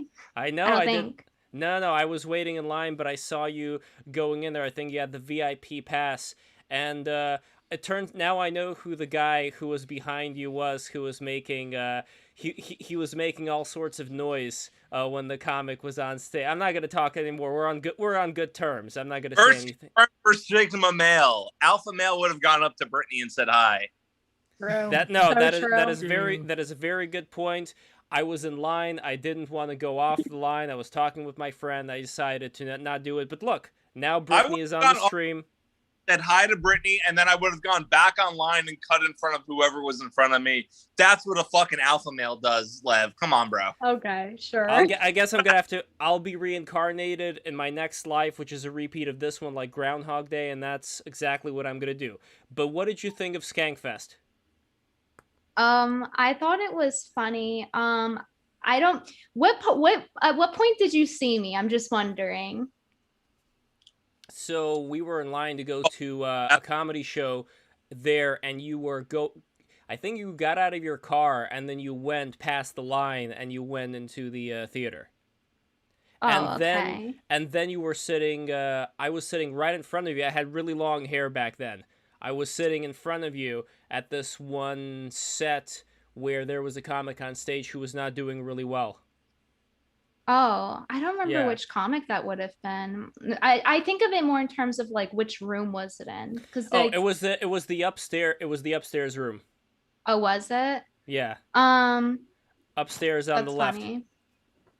Why is it funny? There's a story I have, but I don't know if I should tell it. Absolutely should tell it, and you should do it. Okay, well, so on that floor he's talking about, there was a comedian. I didn't know who he was at the time. And then my friend, let's call her Tiffany. My friend Tiffany, she was listening to this comic talk, and his name was Ari Shafir or something. Oh, of course. And- We all know Ari. We all know Ari, yeah. And my friend Tiffany, she was listening to his routine, and he kept saying how he was white. And even though like and Tiffany told me after that she saw, like, even though she didn't even know who he was, that clearly he was in fact Jewish, but he kept making self-deprecating white jokes and LARPing as if he were white, even though he's literally looked Ashkenazi Jewish. And so like Middle Eastern-y looking, Semitic nose and such.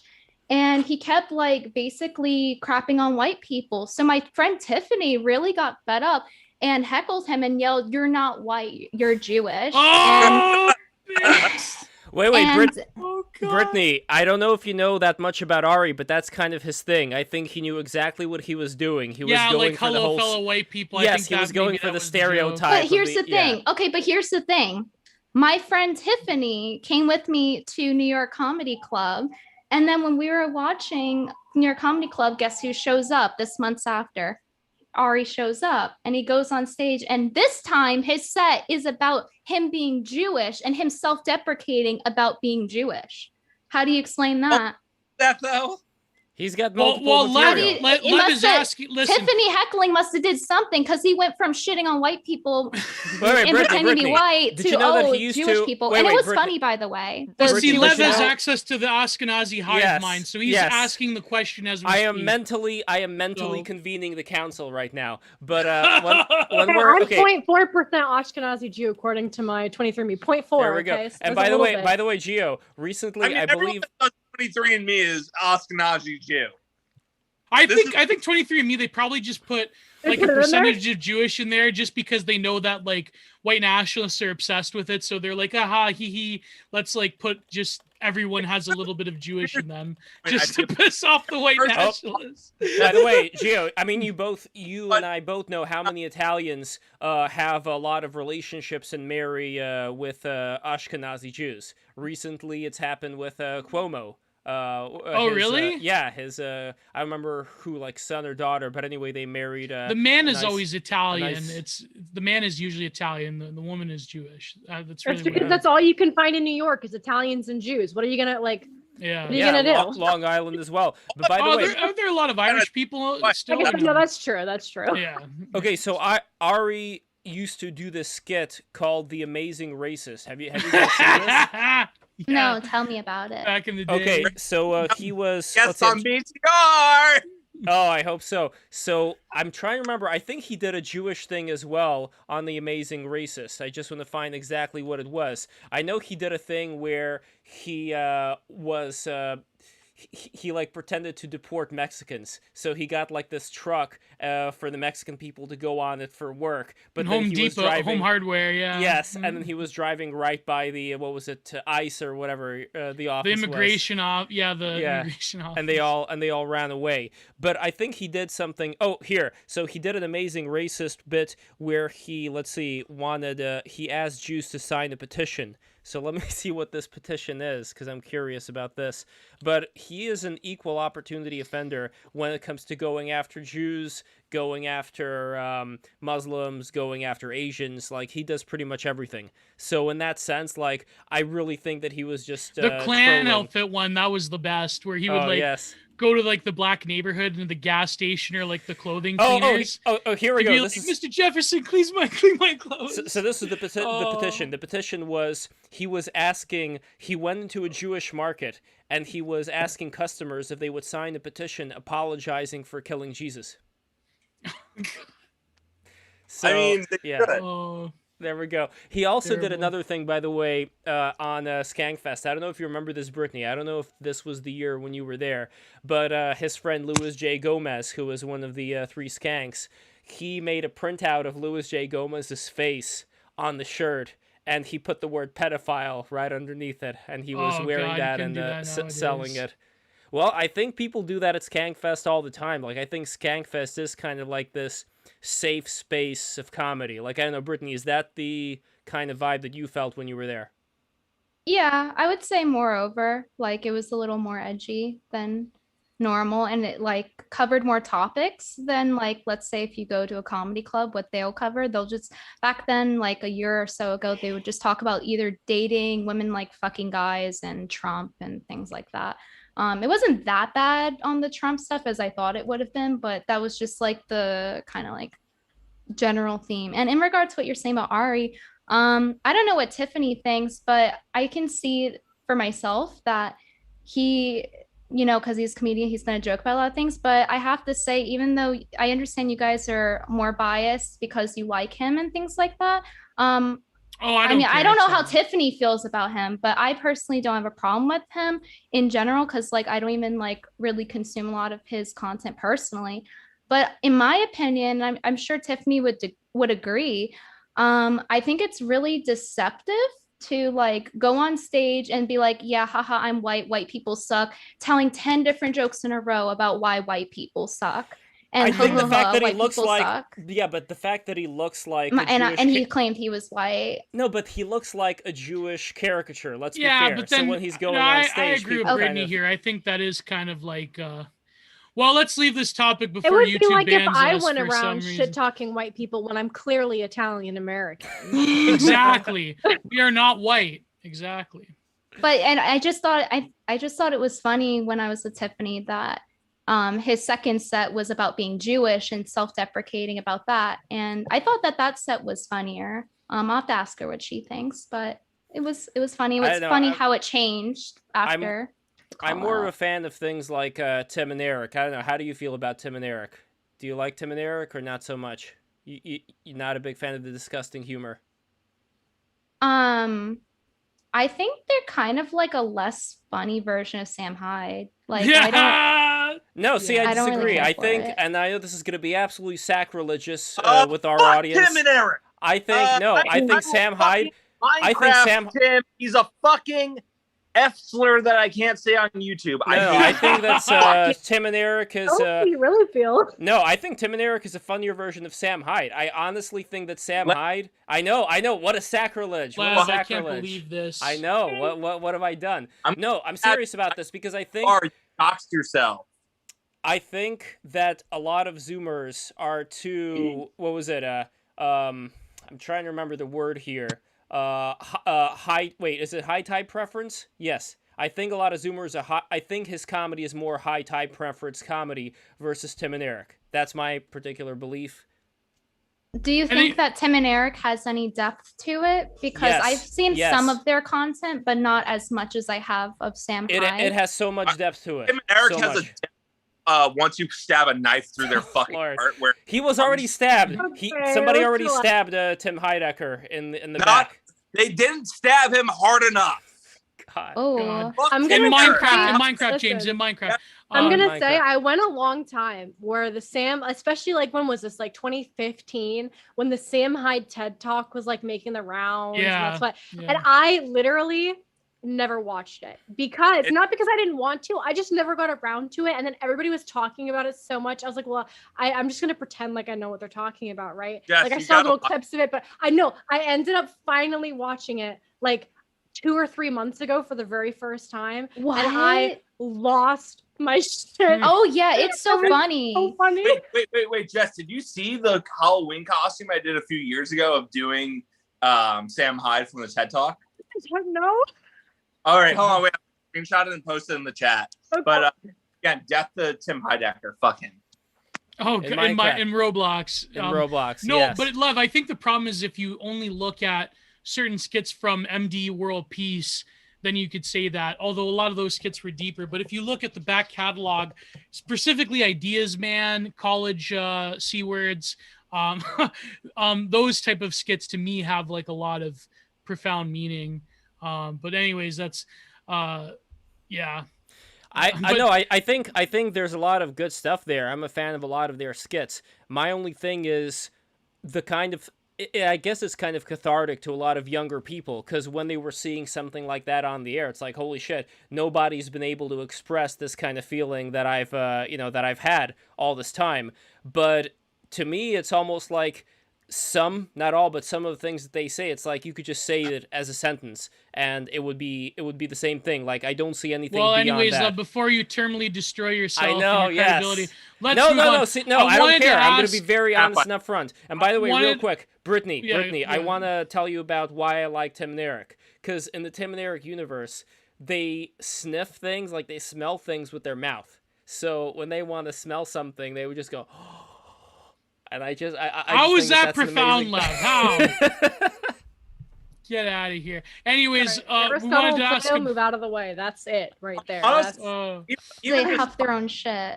Bias hate for Tim. I still think they've kind of aged like shit, despite all the bias of me hating them for getting fucking World Peace canceled. But I just don't think that they were very, in just my personal opinion, appealing to me, from what I have seen. But maybe I didn't watch enough.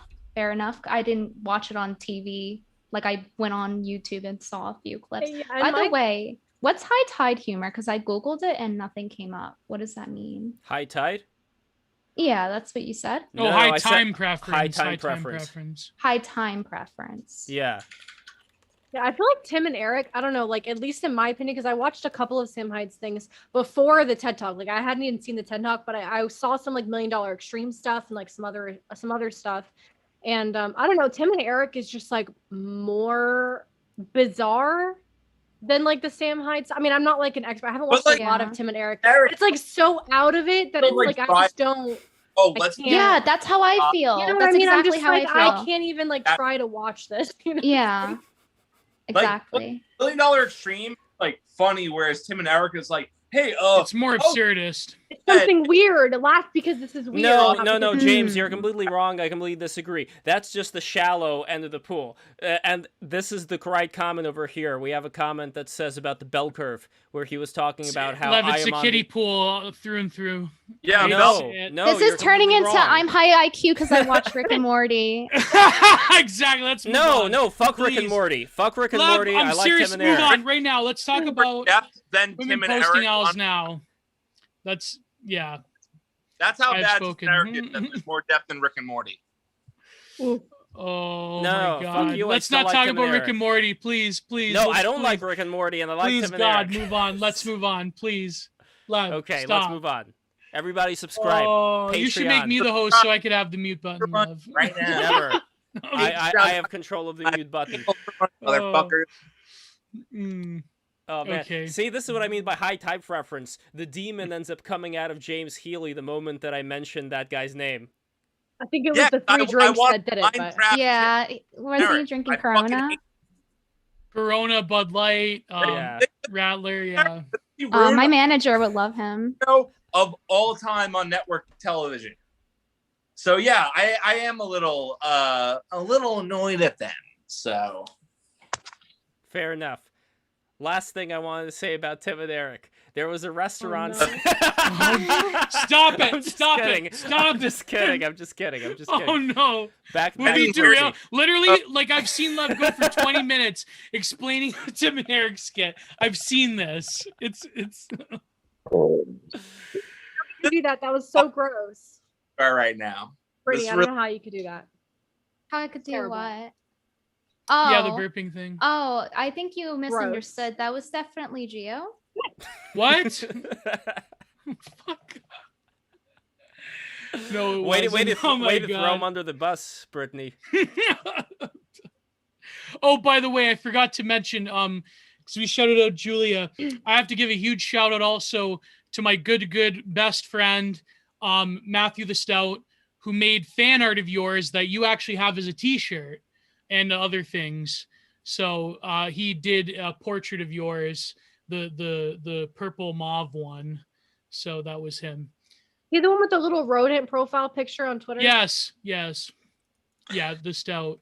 I think I follow him. Yeah, I follow him. So shout out to my boy. But Oh, Lev, nice would you? glasses, by the way. Look at those glasses. Oh yeah, they're for computer work because I get migraines. As you can see, it got darker out, so now I have to put them on. Wow. It's very Wow. 90s. I never used mine, even though I'm supposed to. It's My like doctor it's said. like a whole different Brittany Venti now that I'm looking at you with the glasses on. It's a great look. Brittany needs some pit vipers, honestly. And if Verse was here, he would agree with me. I thought women weren't legally allowed to wear pit vipers. That was my perception. Maybe they changed that law recently. I don't know. I do. Oh, now that I see the full frame on here on my TV, these do actually look pretty cool on Brittany. So Yeah, there we go. And by the way, Sheepdoggy is in the chat. Sheepdoggy, she was also at Skankfest. Yeah, I remember her. She was dressed kind of like a sheep, wasn't she? Like, did she have like sheep? Or am I imagining She things? has some of the cutest style. Like all of these girls that I know, Brittany and Sheep and Ash, they have like the cutest style. And I just wear the same Oh yeah, shirt especially and a Julia. skirt. Yeah, Now, They do have you such cute she's style. top quality aesthetic poster. Yeah, Now- she is really. Now, do you think in the way, Brittany, I mean, I called you internet royalty in the beginning, and I'm not saying that ironically. Like, I do think that you have a kind of influence around people, not just the simps and not just the pay pigs, but as far as creating some kind of a new culture. Because one thing that I noticed walking around Brooklyn is that even though the restaurants were good, it seems like there was a cultural decay. Most of the things that people talk about, just like the general feel, because again, like, I know that you don't talk to people as much, but I also go to the, things like the National Arts Club, where I'm still the chair of the Art and Technology Committee. So we put on different events there. So that's people get to sit on his face. Yes, people get to wait. What? Anyway, the National Arts Club. We have different people who go there for various events. It's very hoity-toity. The men dress up in the suits. Like the professional. The jackets. They have a bar area. Have you ever been there, Brittany? By the way. No, but you said hoity-toity. Are you saying that they're rich? Yeah, there's a lot of rich people there. Okay, it's where is Gramercy this place Park. located once again? Okay, National Arts Club, Find my Gramercy husband. Gramercy Park. I'm gonna go find my husband. Nice. Black pilled again. Black pill. Why? You want a woman? See, that's what everyone is. Oh, they always get like, oh, women should cook. They seem to get that. But then when it comes to like when men have to do their part, they never get that. When men are supposed to approach women, when men are supposed to provide for women and for the family. It's fine when girls are allowed to look for rich guys once my crypto portfolio fully goes off. Until then, not allowed. Once Link hits $1,000 by the end of the year, I won't need a man to provide for me. So yeah, exactly. Once I'm known as one of the most infamous right-wing artists in the world and get funded by a certain Peter Thiel, then I will care about women finding top quality rich men. Okay. So Brittany, this is the National Arts Club. I'm going to post some photos on the stream chat as well. So it is a private club in New York City.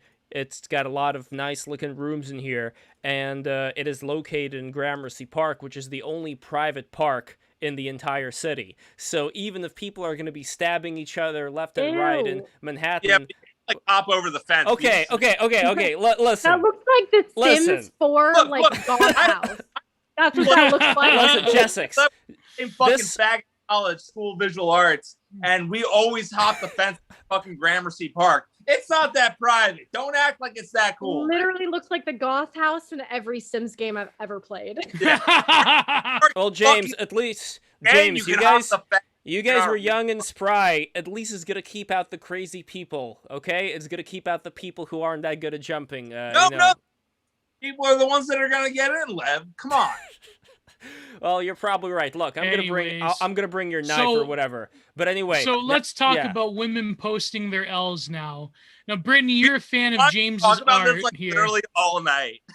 Well, what is the fascination with women posting L's? What is the thing? I mean, is it like what most people claim, that it's some kind of like incel fantasy, and that Brittany is purposefully playing up to a quote unquote, and I believe some journalists said this about you, an alt-right white nationalist incel audience, and how therefore can that be true if they all hate me? Like literally go look at anywhere where anybody talks about me. It's just extreme polarization of like 70% of people saying that I'm ugly mutt Sid the Sloth, and then like the small amount of coomers that are like, oh, I would coom. Like how would my pandering's not working? If I wanted to pander to men, I would become a prostitute and open OnlyFans and commodify my body for their pleasure. That's what I would do if I wanted to pander to men. But also go look at the comments for the fucking posts I made during the stream. So where I was like, oh, I'm on stream right now drinking. And like all the comments are fucking just like being like, why are you streaming with this whore? Blah, blah, blah. It's like, oh my God, let me go and see this. Yeah, they don't like me. Yeah, this entire forum is dedicated to talking about how, so one person will be like, oh, she panders to a right-wing audience, blah, blah. And another one is like, oh, she's like an eighth brown and disgusting. White men will never want her. It's like, she's a quadroon mud, whatever. But Brittany, if they're talking about that, like we said in the beginning of the stream, they still have those sexual reflexes where I don't think they give a shit. I think that they're going to say one thing. No, I don't think. And do no, another. My opposite. My take is that I mean, there could be some like underlying like sexual fantasy there, but I think sexuality doesn't have anything to do. I think the fact that Brittany goes after there are like people on the right's political enemies oftentimes. I mean, for example, the fact that Twitch basically he despises Brittany with a passion, and the fact that like some very terrible people have gone after Brittany and she's trolled them. I think that's probably what it has to do. I mean, I don't know. It's simple as this. If you're based online, the worst people are going to go after you. So. Yeah. I just want to mention the fact that the partner manager that Brittany went to on Twitch to get her unbanned was later fired for like sexual assault, basically. So just to point that out. Every single time, male feminist sexual assault. Well, it is like that Stone Toss comic, the one with the the predators and their natural habitat sort of thing. Mm-hmm. Definitely. Dude, Stone Toss can never miss. It's literally impossible. Literally never misses. Yeah. Not one. Shout out to Stone Toss. Comics are good. They're Now, funny. Brittany, you were also on that episode with Gavin McGinnis on his show. And what was that whole thing like? Like, did you go into that whole crowd as well? Like Gavin and Compound, was it Compound Media? I remember, but like, Compound at the time. Yeah. So is there like a group? Is there like a group of people there that kind of like hang out and know each other? Because I know that with Skankfest they had Anthony Cumia on, so that's kind of like around that group as well. Like different groups intersect into other ones. But well, he's got skeletons in his closet though. Love, let's face it. But Hey, he's also got a pretty interesting looking cat. Speaking of cats over here, look at this little fella. She's shy. Look, you guys made her run away. Oh no. But anyway, I'm just curious. Like when it comes to these various groups, cliques, organizations, do you find yourself being in the clique right now? And were you in the clique back then whenever that whole interview happened with Gavin McGinnis? Like, what is the nature of those things, you'd say? I'm not really that social of a person. I kind of tend to keep to myself, which is kind of annoying with my job with being a streamer and YouTuber. Oh, speaking of being a streamer, I think something happened to your camera right now. I'm not seeing anything. Yeah. Was that your cat? At all? Oh, there we go. You're back There now. we go. Yeah, it's good. It's good. Oh, I guess my computer is pooping out. I wouldn't say that. I mean, like, I had a few friends, but it wasn't like, oh, I went in with Gavin's crew or something. Like, literally the first time I went on, I didn't know who Gavin was. People from Windu were telling me to go on his show. I was like, oh, who is that? They're like, ask questions later. Just go to this address at 6 a.m. And like, they didn't even. Oh no. Oh no. Oh no. Hold on. Oh no, there we my go. camera freeze. You're back. Okay, good. Okay, I don't know why it's lagging, but they told me to go to Compound Media and like go on his show, and I didn't even know who he was. I was like, okay. They were like, oh, it'd be really funny. Just say you were at Hindu, and I did. And I went there. It was like 7 a.m. or something. It was really early, and I knocked on his door. I have no idea what I'm doing. I'm like, I'm here because someone told me to come here. And they told me a name to say, like, say who sent me. They were like telling me in Discord, say so-and-so sent you. And I did. And then he like let me on his show, and I was like, oh, okay. So this is back in Hindu, and I was like not even as knowledgeable about politics or anything. I was just really shit posting. Was this before or after the whole Antifa scuffle in the Union Square? Before. So I'm talking about the first time I went on Gavin's What was thing. Shuffle. On May Day, I got arrested because I can find the clip. yeah, it's on YouTube still. I think it might be on your Twitter still, Jess, too. It is, yeah. I haven't deleted it. This how do you say, synthetic male went and instigated a fight, and I had to defend myself. So self-defense situation. yeah, they put me in a self-defense situation. Situation where I had to fucking crack their non-biological penis. So wait, so this trans person came up to you, like what was the story, or were you okay? just I'm gonna be the the one to say it. I'm gonna be honest here. It was a full-grown man, like over 6 foot grown man, claiming to be in transition or trans, but not currently in transition, trying to beat up on a 5'6" woman. That's what the situation was. Wow. Very So clearly. that's like, if you look at the link that I posted, it's very clearly like I said, like a 6 foot man. Well, Brittany did a video actually on Jessica Yaniv, and now I'm from Canada. Thank God I'm not from where is Jessica in BC, I think. Yeah. Formerly Jessica Yaniv. My Formerly friend, Jonathan, yeah. my online friend who is a journalist, Annie Slats, she was the first one to break this story with Yaniv and basically ruining the lives of what are they called? Cosmeticians? Cosmeticists? What's the word The waxing people. Yeah. They have a term, the beauticians. Cosmetologist. Yeah. Yeah. You got it. Cosmetologists. Yeah, I can't pronounce it. I don't know, Basically, whatever. usually, and here's the deal. I'll tell people, because here in Ontario, especially Southern Ontario, where I'm from, they're full of them. A lot of women who usually come from the Philippines and from Vietnam, who are from the poorer classes, what they do is they have family members that they help them open up these beauty salons or waxing places, or what's the term? The mani and pedicure people. They have a special Nail salons and yeah. Yeah. A lot of them do that. And a lot of them usually are like, they'll get work visas here because somebody Yeah. owns the salon and stuff like that. Yeah. Yeah, and so they'll bring over their sisters or their aunties, and it's like a whole family-run business thing. And it's very common here in Canada. I think in the States Here too, with typically Vietnamese people. At least in my area, it's mostly Vietnamese people. Yeah. I'd imagine Hispanics also in America would probably, but yeah, it's in my usually area, but stereotypically. Stereotypically it's either Vietnamese or Filipino. Because where I'm from in Niagara, like Filipinos are the predominant. Whereas if you go up to Brampton or somewhere, it's mostly Sikhs. So what this Janet Yaniv did was basically accuse these people of transphobia. And in Canada, we have the Human Rights Commissions, where it's not a legal body. It's a separate court entity that you can bring these social justice grievances to them. And there was a number of historic cases, one with Mark Stein, the other one with, and he used to be a hero back in the day, believe it or not. I know he's like a shameless grifter that screwed over most of his employees. But Ezra Levant, was brought up to this because he used to have a newspaper called the Western Standard where he published the Muhammad cartoons with the bomb and everything. So this Yaniv person basically tried to ruin the lives of several different Filipina and Vietnamese women who had these salons because they refused to wax.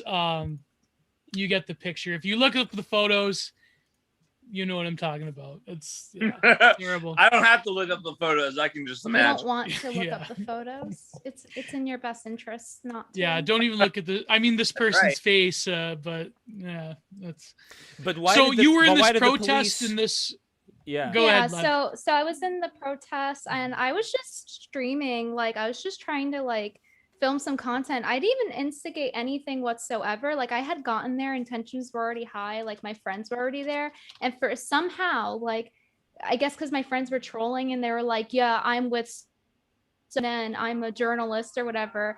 And they like caught on and they start following them and being violent with them and like pulling on them, like trying to rip their possessions off of them and things like that. And so when I got there, they saw I was with them and I was just like trying to like joke around and they're really butthurt. And then the artificial male went and took a huge bucket of water. So this is the backstory behind that photo where I was arrested.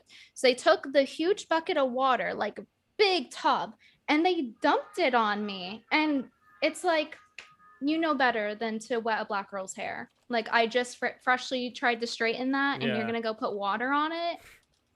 Oh, and by the way, the webcam is all off again.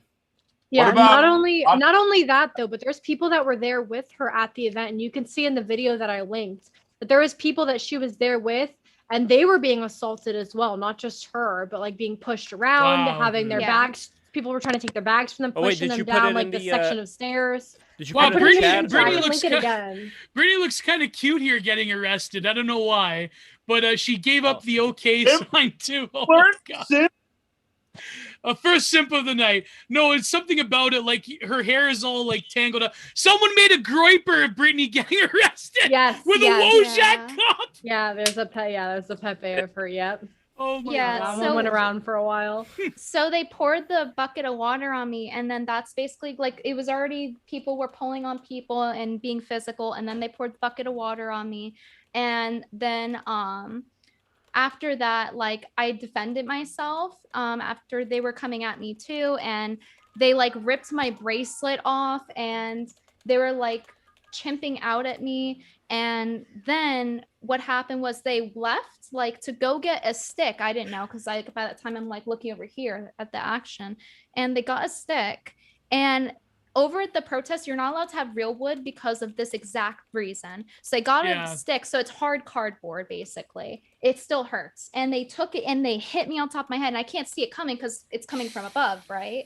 I know my eyes are far apart and I have a widescreen view, but like it came from above.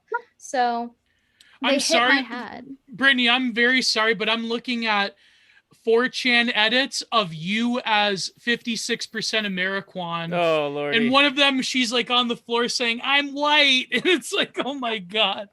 This is fucking that's how terrible. they feel about me. And then when you were eating the fucking, what was it, a pickle? Like they got this thing where Ishmael, man. Ishmael did that. He drew that as a joke. Like some of these Oh. caricatures, like my mod drew as a joke, and then other people took it as ammo to Yeah. use, which is kind of Hmm. funny. Yeah. They have one where like you're disgusting, like it's like stink waves coming off you with the KFC bucket. It's oh Yeah, my that was God. Ish, right? Most yeah, of those Ishmael were made that Ish. one too. Yeah. Oh, And they but just then- they weaponized it.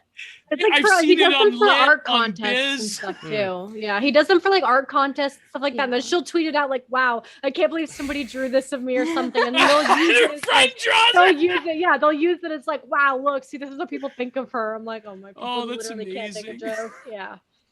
Nice. But you know what I think? I think that the wide eyes just means that you have a very active third eye. You know, it's too powerful. Yeah, probably. There's this other photo where you have, I swear to God, the exact same getup as Julia. Do women share clothes? They still do that, or is that like a 90s like girl movie thing? I give Every her time I go clothes to Brittany's sometimes. house, she lets me leave with like a suitcase of clothes. Wow. Every single time.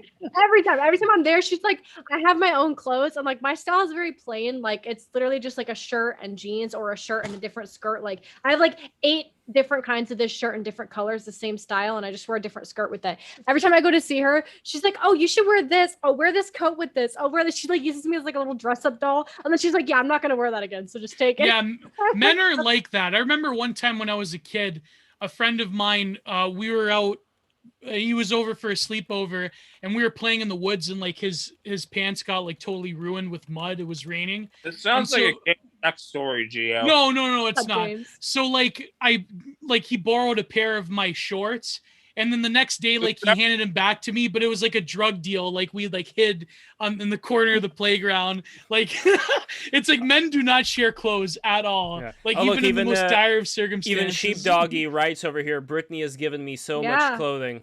Mm. She does. Anytime somebody's like, "Oh, that's so cute. Where did you get it?" I was like, "That's from my friend Brittany in New York. She always gives me cute stuff." Like, you gave me this purple, like, it's like a crochet sweater, like a knitted sweater. It's like a crop. Remember, we took pictures in it in one of those stores. I don't remember. We did like a little mini photo shoot in it. But I wear that all the Oh, time cute. to mass. And everybody's like, "That is the cutest sweater ever." And I'm like, "I know." It's cottage core pilled. Yeah. It kind of is. I Well, gotta I'm find glad the that pictures. every time we have it seems that we turn into the relationship stream eventually on BTR, so that's good. Yeah, people like talking about that a lot. Just to quickly finish the story about what Yeah. happened on May Day. Oh, did Um, you get bailed out? Like what happened? No legal consequences or I don't No know. legal consequences. So they had basically assaulted me, battered me. They like hit me in the head with the thing. Could have like literally put me in the hospital by doing that. It was right on the center of my head. They hit me. And then when they did that, that's when the real fight broke out. And there was like literally a mob of people on me, like 10 people pulling on my clothes, pulling on me. And I had to like, they were in between me and the other person, the artificial male. And so I went and I like still, I was like seeing red at this point. Like I went and I took their glasses off, threw them on the ground, and they were still pulling on me. So I'm basically having to do this hopping on one leg because like I'm using another to kick people off of me. And then I grabbed their glasses, threw on the ground so they couldn't see, so that they couldn't hit me. And then I just like punched them in the face. And then that's why they have the bloody face. And then we both got arrested. She fucked them This up. was an Asian person. What like that's they didn't Maybe, look like Pacific Islander type Asian, Maybe. possibly. I don't that's know. rare because like maybe it's different now because they were trying to meme the anti-Asian violence thing. But I noticed like the only really like predominantly like whatever you want to call quote unquote SJW demographic is usually like high caste Brahmin women from India. That's usually the only ones I've seen. Although in Canada it's different. I don't know. Like we have mostly Sikhs. Sikhs are pretty based. Yeah. I actually did have a dream with Brittany Venti, and God, yeah, no, here we go. Here's what I did.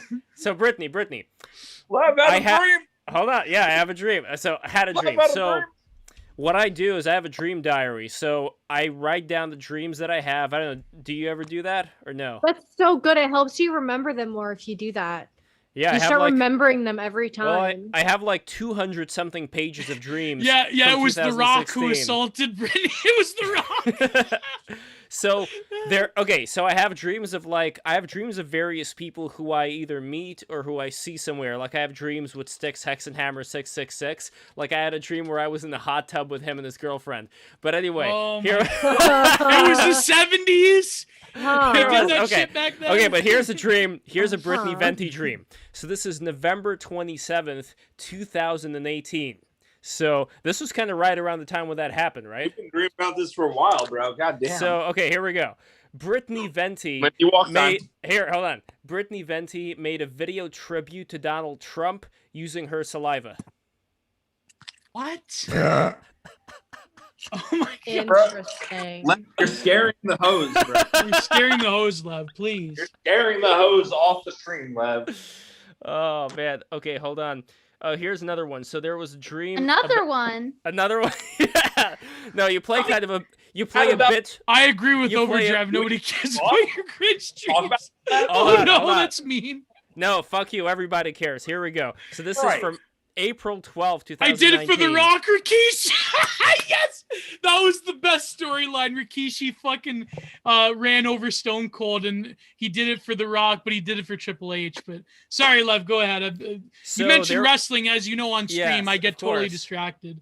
So there was an Indian girl who had feelings for me and wanted to be my girlfriend, despite knowing that I already had an Indian girlfriend. She came over my house, which turned into a screening with people sitting on the floor. Then it turned into fourth year of SVA. Okay, here we go. I brought a stack of pencil leads, one at the desk where I was sitting in, but was told by the Indian girl, or peer pressure in general, to share them with you. I don't know who you is. Okay, here, I decided to only give half of my pencil leads away, as well as my eraser. Rebecca Sugar was there, and so was Brittany Venti. The Indian girl said she didn't want to date on account of her psychic powers and didn't want her heart to break. So there we go. Whoa. Yeah, she was too Amazing. much of a high priestess queen for you. You even got rejected in your dream, man. To be rough. fair, no, hold on a second. Hold on a Well, second. to be fair, Lev technically is Brutal. a Dravidian and not a real Scythian or Aryan, according to some esoteric racists. Yeah. out there. No, So, Brittany. What the dream was about. I was actually dating this very nice Indian girl at the time, and in the dream there was another Indian girl, but I didn't want to go with her because I was already dating the other Indian girl. You see what I mean? So Anyways, we got to move Yes. on. We're losing Yes, them, I see Lev. what We you're got to move saying. on. yes. We're losing them. All right. So women posting L's. First of all, James, in your opinion, well, okay, let me just ask Brittany. Now you're a fan of women posting L's, but you'd figure, given your let's say second waiver bona fides, you'd figure that to be horrible and misogynistic, and that it's really degrading for framing women posting online as in the context of L's. But also, what do you think of like the label of e-girl itself? Like, would you consider yourself a quote unquote e-girl, or do you think that's more of like a product of the said like male fantasy gaze? I think that e-girl, well, back in my day, it used to mean like online whore. And Yeah. now it turned into just any girl online, the definition. So I guess if you're going by the second definition, the more recent one of woman online, I guess you could call any girl online an e-girl, but that's really not what it meant when No, I was especially on the because that word internet. started, especially like it became more popular during the time of like Snowy Burger and stuff like that is when it Oh, really started God. picking Yeah. up traction. And like that was your stereotypical e-girl or like Pink Sparkles or Yeah. like Idubbbz's girlfriend before she, you know, decided Yeah. that she was too good to show her tits and then showed her tits again. So that's like that was the definition of e-girl initially. So now it's literally become, especially in some more like right-wing circles, it's Yeah. but it just in general, but especially in those communities and those circles, it's become just any woman that exists on the internet Like is an they'll- e-girl, and all the Yeah. all the negative connotation that initially came with e-girl is still applied to any woman on the internet, even if she's not showing her tits. Right. They'll even call like someone who is like, even like, and I'm not just saying this because she's my friend and I like her and appreciate her, but like they'll call someone like Alex Kashuta an e-girl, and she's like as trad. Well, nowadays, I mean, you're past whatever, but like she's as trad as you can get when it comes to this new crop of like women posters in our circles. But yeah, it seems things are changing now. I don't know. Like I had this thread about how a lot of those like original like quote unquote e-girl that were more of the like look at me, I'm trad sort of variety. They sort of left, you know, the trad thoughts. I don't know. Now we have women that actually have their own thoughts and feelings, and I don't know whether that's a good thing or Well, not. But one I thought in think exchange anybody for who another. talks about how trad they are isn't actually trad. Like if you're like Oh, yeah. constantly like, oh look how trad I am, it's like all right, cope. Like I mean, most yeah, people that are that's true. trad on trad larpers. So yeah. Wait, James, Yeah. you have the opportunity, like the chat was saying, to actually talk to real hobos. And could you do No. that? I live on the Upper East Side. There's no homeless people up here. Are you kidding me? What if you just interview random people? James, could you just like go up to random people and like ask them about e-girls? Go up to any woman and ask her what her biggest L is. Yeah, there we Yes! go. Do it.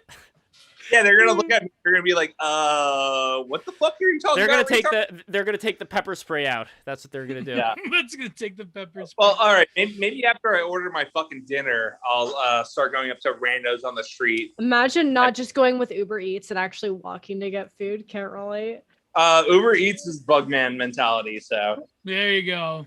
There you go. Do you So- get a lot of yes? this No, place just opened up, this sandwich spot. It's I've been wanting to try this now. I've been watching it open up for I don't even know if it's gonna be good or not, but I've been watching it develop for like the past month. So I've been Wait, James, are you indoors without a mask? Is they allowing that in New York now? and you don't need masks anymore. They're Oh my god! Especially say that, 'cause- well, here Alright, hold on. they let you walk around without a mask as Hold long on. as you're fully Order my- vaccinated, but they can't Hold ask on. you. So I do it Yeah. anyway. Like, because in Canada, it's like it's Can I get the, literally illegal. Like with, at least in no Ontario. mustard? How big is it? Small. So no, but anyways, this e-girl thing, it's very Small, no curious mustard. how Hey, Sorry. you yourself. Fucking James, mute yourself. Love mute. Yeah. Small. Please There we go. arguing. So no, it's very God. Yeah, it's very curious how what are you doing, Lev? What the Oh my god. This is what she sees. unmuting himself. Did he really just unmute himself? Wild, man. He's gonna accidentally show his card. Well, why do you think I'm spotlighting Then it? posting their L's. They just post his credit card. Yeah. Watch it get declined too. That'd be hilarious. Yeah, women posting L's. It is curious though. Like, I mean, some people like the claim is that like it's Why do you keep ironic. muting me, lad? You fucking asshole. Well, Because you're you're fucking ordering talking food, while we're the trying to stream's going talk. on. Does everyone want to know what I'm fucking ordering? God. No, nobody cares. Anyways, No, but Brittany, what do you think of the women posting L's thing? Like, what is your like morbid fascination? Is it like some kind of intra-female competition thing? Or do you think it's just hilarious and like maybe some of them are ironic and they know that this creepy pervert James, who is a terrible incel, is going to I don't know. What do you think of the women posting L's phenomenon? All right, they said about 10 minutes, so I'm gonna just Wait, you gotta wait 10. Oh my god, terrible. yeah. They make the food. It's not like the fucking food just exists, Gio. It's like do you get that thing in New York where it's like you gotta wait for the milkshake to give you the buzzer? Yeah. Sometimes. Terrible. Yeah. But go ahead, Brittany. I'm sorry. Oh, what was the first thing you said? Was it something about being jealous? Yeah, is it like the women posting L's thing? Do you think there's some kind of like the women that do follow James's work? Do you think there's some kind of like intra-female competition going on where I don't know, like do women love seeing other women posting L's, or is it sort of like the sisterhood thing where it degrades you as a whole? I mean, I think it's just funny because like, I agree that like those type of women generally, I know like once in a while I saw like someone said, oh, I was joking and it got posted or whatever. I know once in a while like something women joking gets posted on there. But generally I always post women joking on there. You always what? I said I always post women joking on there. I don't care. It's whatever looks like funny content is I will post on because it's the most low effort shit fucking possible. I literally don't care at all for this shit. Oh god. People are like, I could see why. Mad at me because I don't put an effort. I'm like, yo, it's a fucking meme account. Like, I literally made this a Shilla podcast. Like, why are you fucking surprised that I put no effort into this? Yeah, I mean, fair enough, right? Rosa says women hate women more than men do. LOL. I think women follow the account just because it's funny. Like, if it were men posting dumb stuff like the simp message I just read you, like if there were men posting L's account and I posted that screenshot and you followed it, are you following it because you're jealous, or is it just because you hate simps, you hate that archetype? It's like with simps, the reverse of it, I guess, is like desperate women, pick-me's, or like the modern woman, right? So it's just the inverse of that. It's just funny. Do you think that it's funny because on BTR we've had all sorts. We've had bimbos, we've had radical feminists, we've had trad girls, we've had witches. We've had we've had literal communist women on, and for some reason the witches, that was the worst. I had to lock my account for a week after that. No. The communist, the tanky woman was the worst because she called you. They got someone to harass you in real life. But anyways, the pick me thing is interesting. Like, I know some people are cynical about it and they think that like all like quote unquote trad girls are pick-me's that are trying to like game the system or whatever. But I think like, is a pick-me now orientated towards that niche audience of trad men? Or do you think that pick-me's, it's like the same like fucking like Pokimane cutesy Twitch streamer, haha, I'm your friend sort of deal? Like, I'm bringing up the fact because you're famous, or rather infamous, for just like completely shredding people like Pokimane and Shuan Head. And also Shuan, I don't want to ask you because now she's a bread tuber apparently. So maybe that's like she went where the money is, I guess. I don't know. Well, yeah, that goes to show, right, that it doesn't really matter. Both sides have pick-me's. It's not like, oh, only women who say that they're trad. I mean, in general, women who say they're trad, it's like, if you're saying you're trad, it's like kind of sus. Like, I've said it as a joke before, like on that stream I was with Roosh, I was just trolling, and like I bought store cookies and I was like, look at the cookies I made. I was just like playing into that because I thought it was funny. But yeah, Shubu, that goes to show, for example, how she like swings her politics based on what's convenient.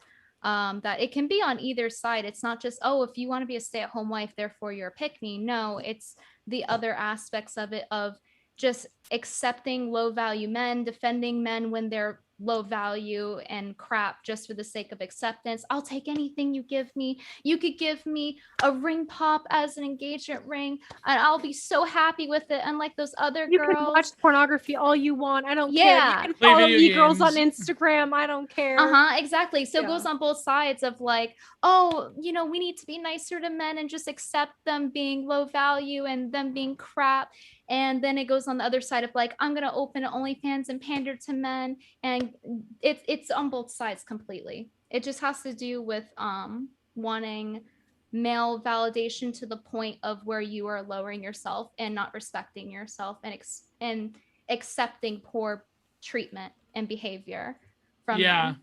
But it's funny you went on Roosh though. I mean, it seemed like, I know, like even recently there was someone that posted caps of his old books that he's disavowed, and I think, like, my opinion, I'm kind of like on the fence in that I'm glad that Roosh has changed.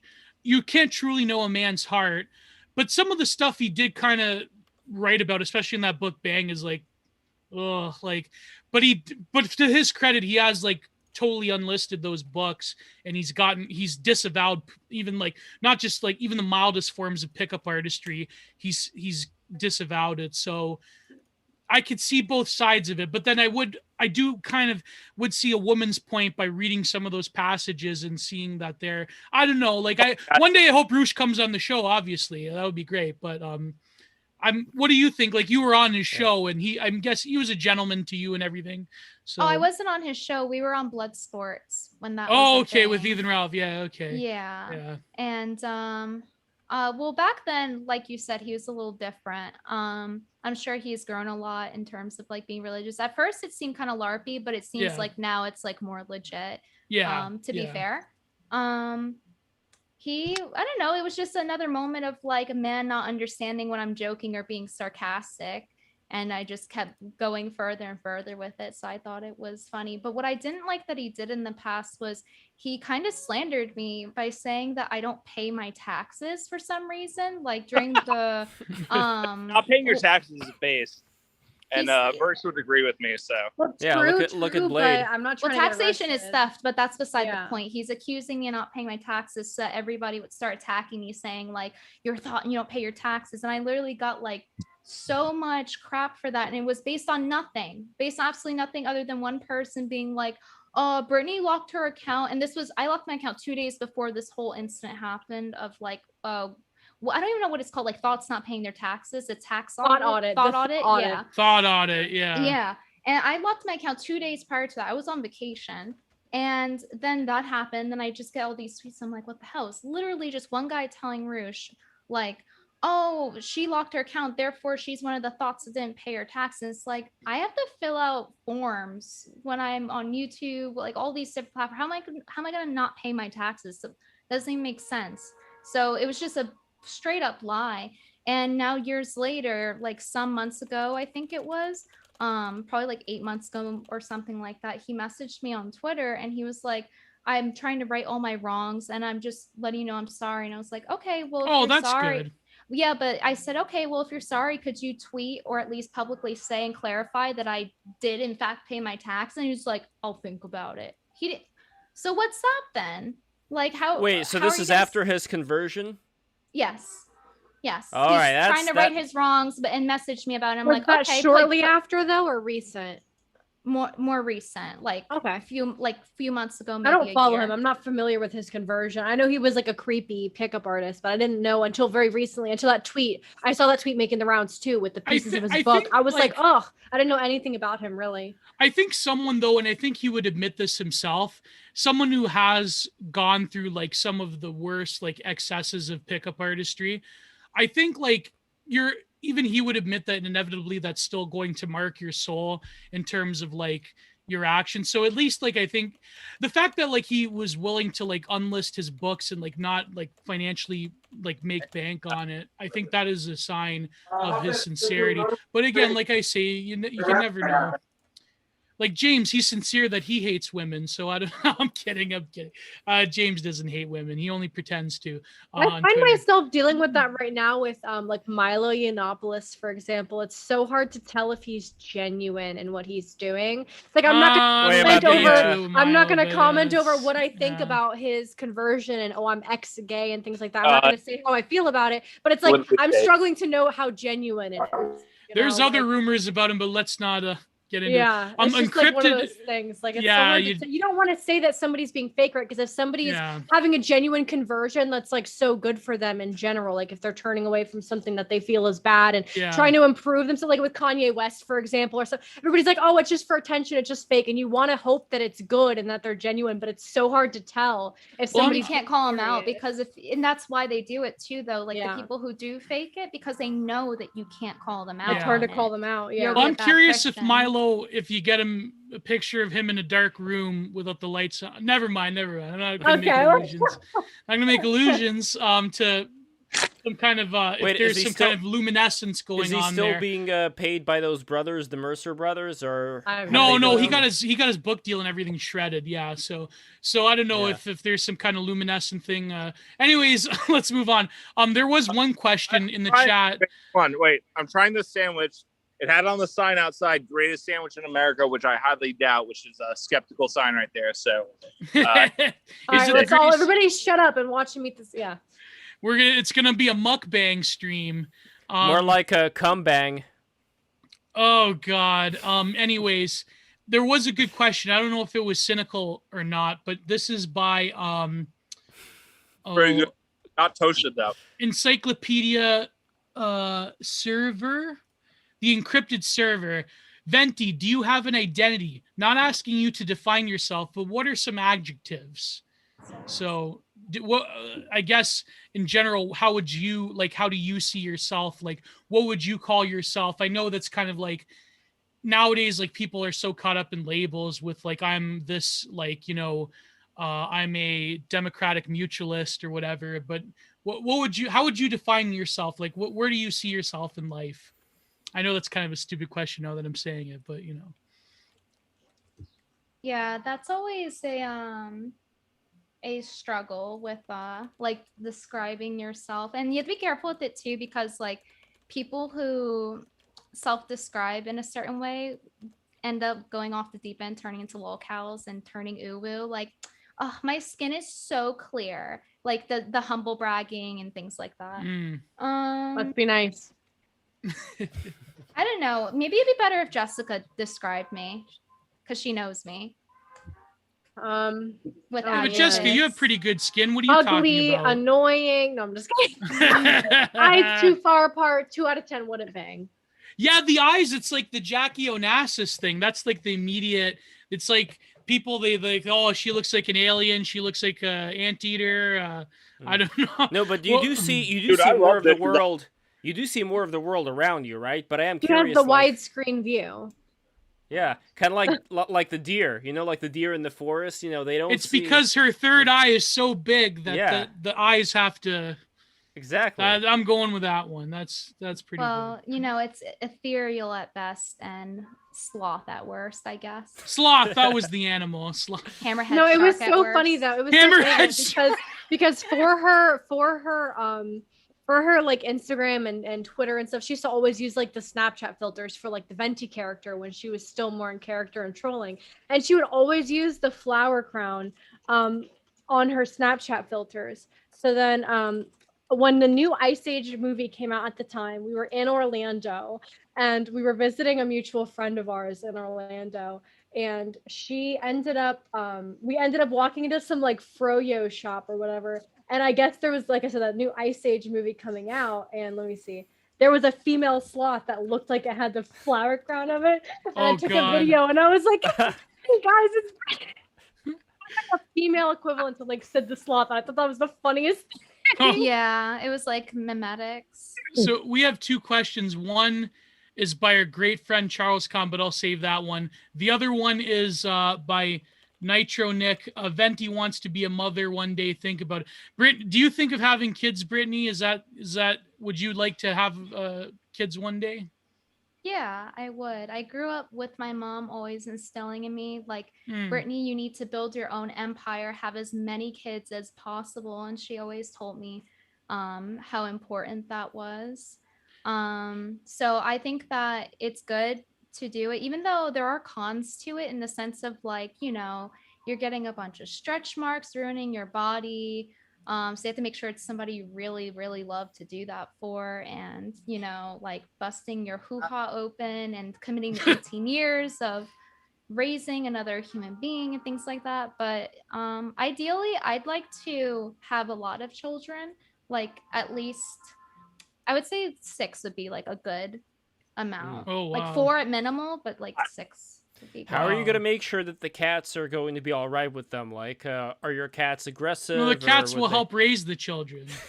My cats No, are I mean- sweethearts. Like they both love belly rubs. Her cats They're- are like the least aggressive cats I've ever met.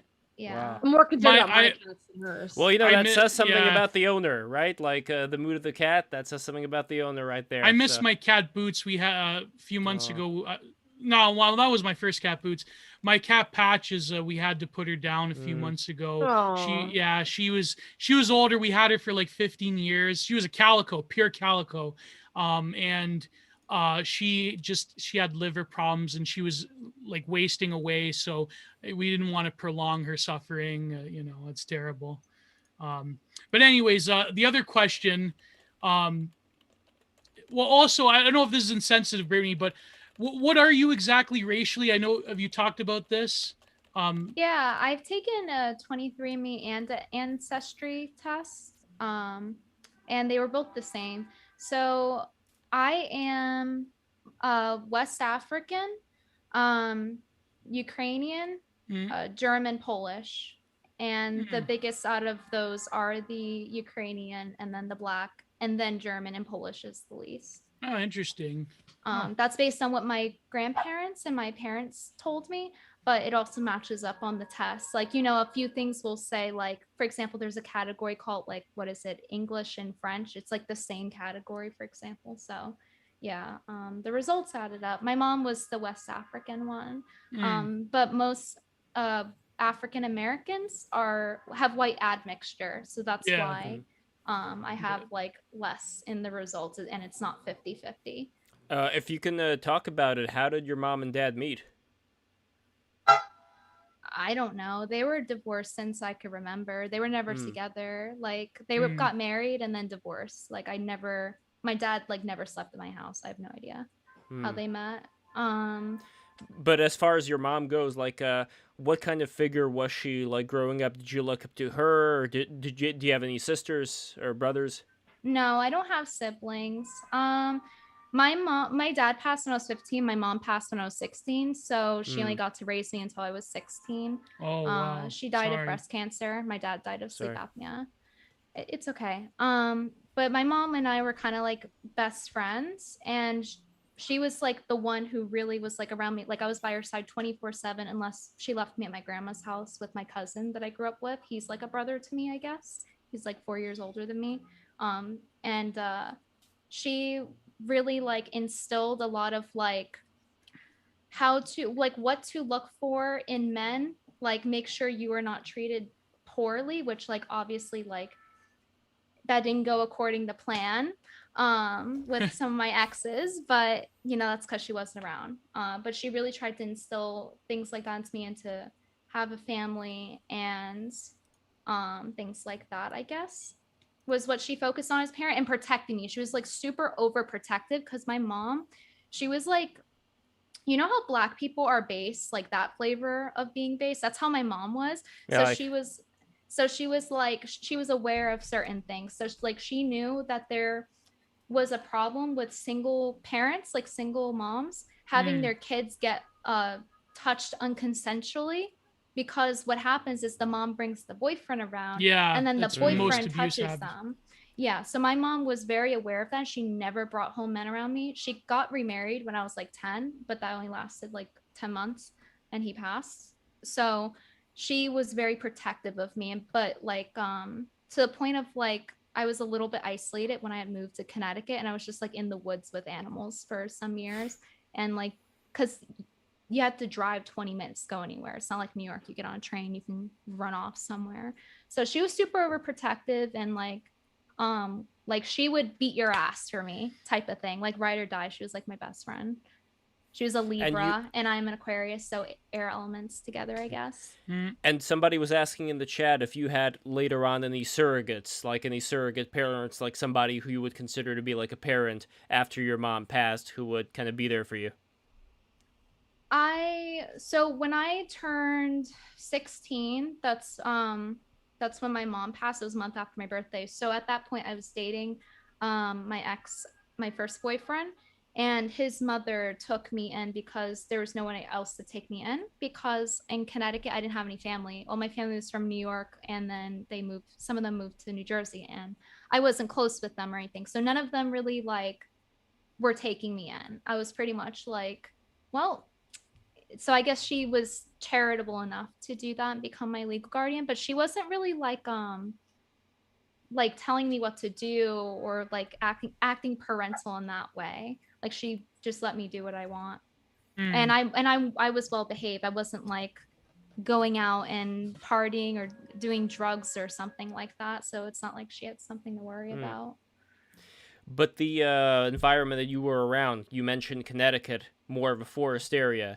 But in general, like in New York City, were you more around like, I don't know, like if we're talking about class, if we're talking about like, you know what I mean, like was it more of a hood environment or was it more of like a so when I grew up the first like 10 years in New York, and then I moved to Connecticut until I was 18, then I came back to New York. So I spent like all my teen years, 8 years in Connecticut, like in the woods and stuff, until my mom passed and I moved my ex, and then they were more in like a suburban area where it's closer to town and not as much in the woods.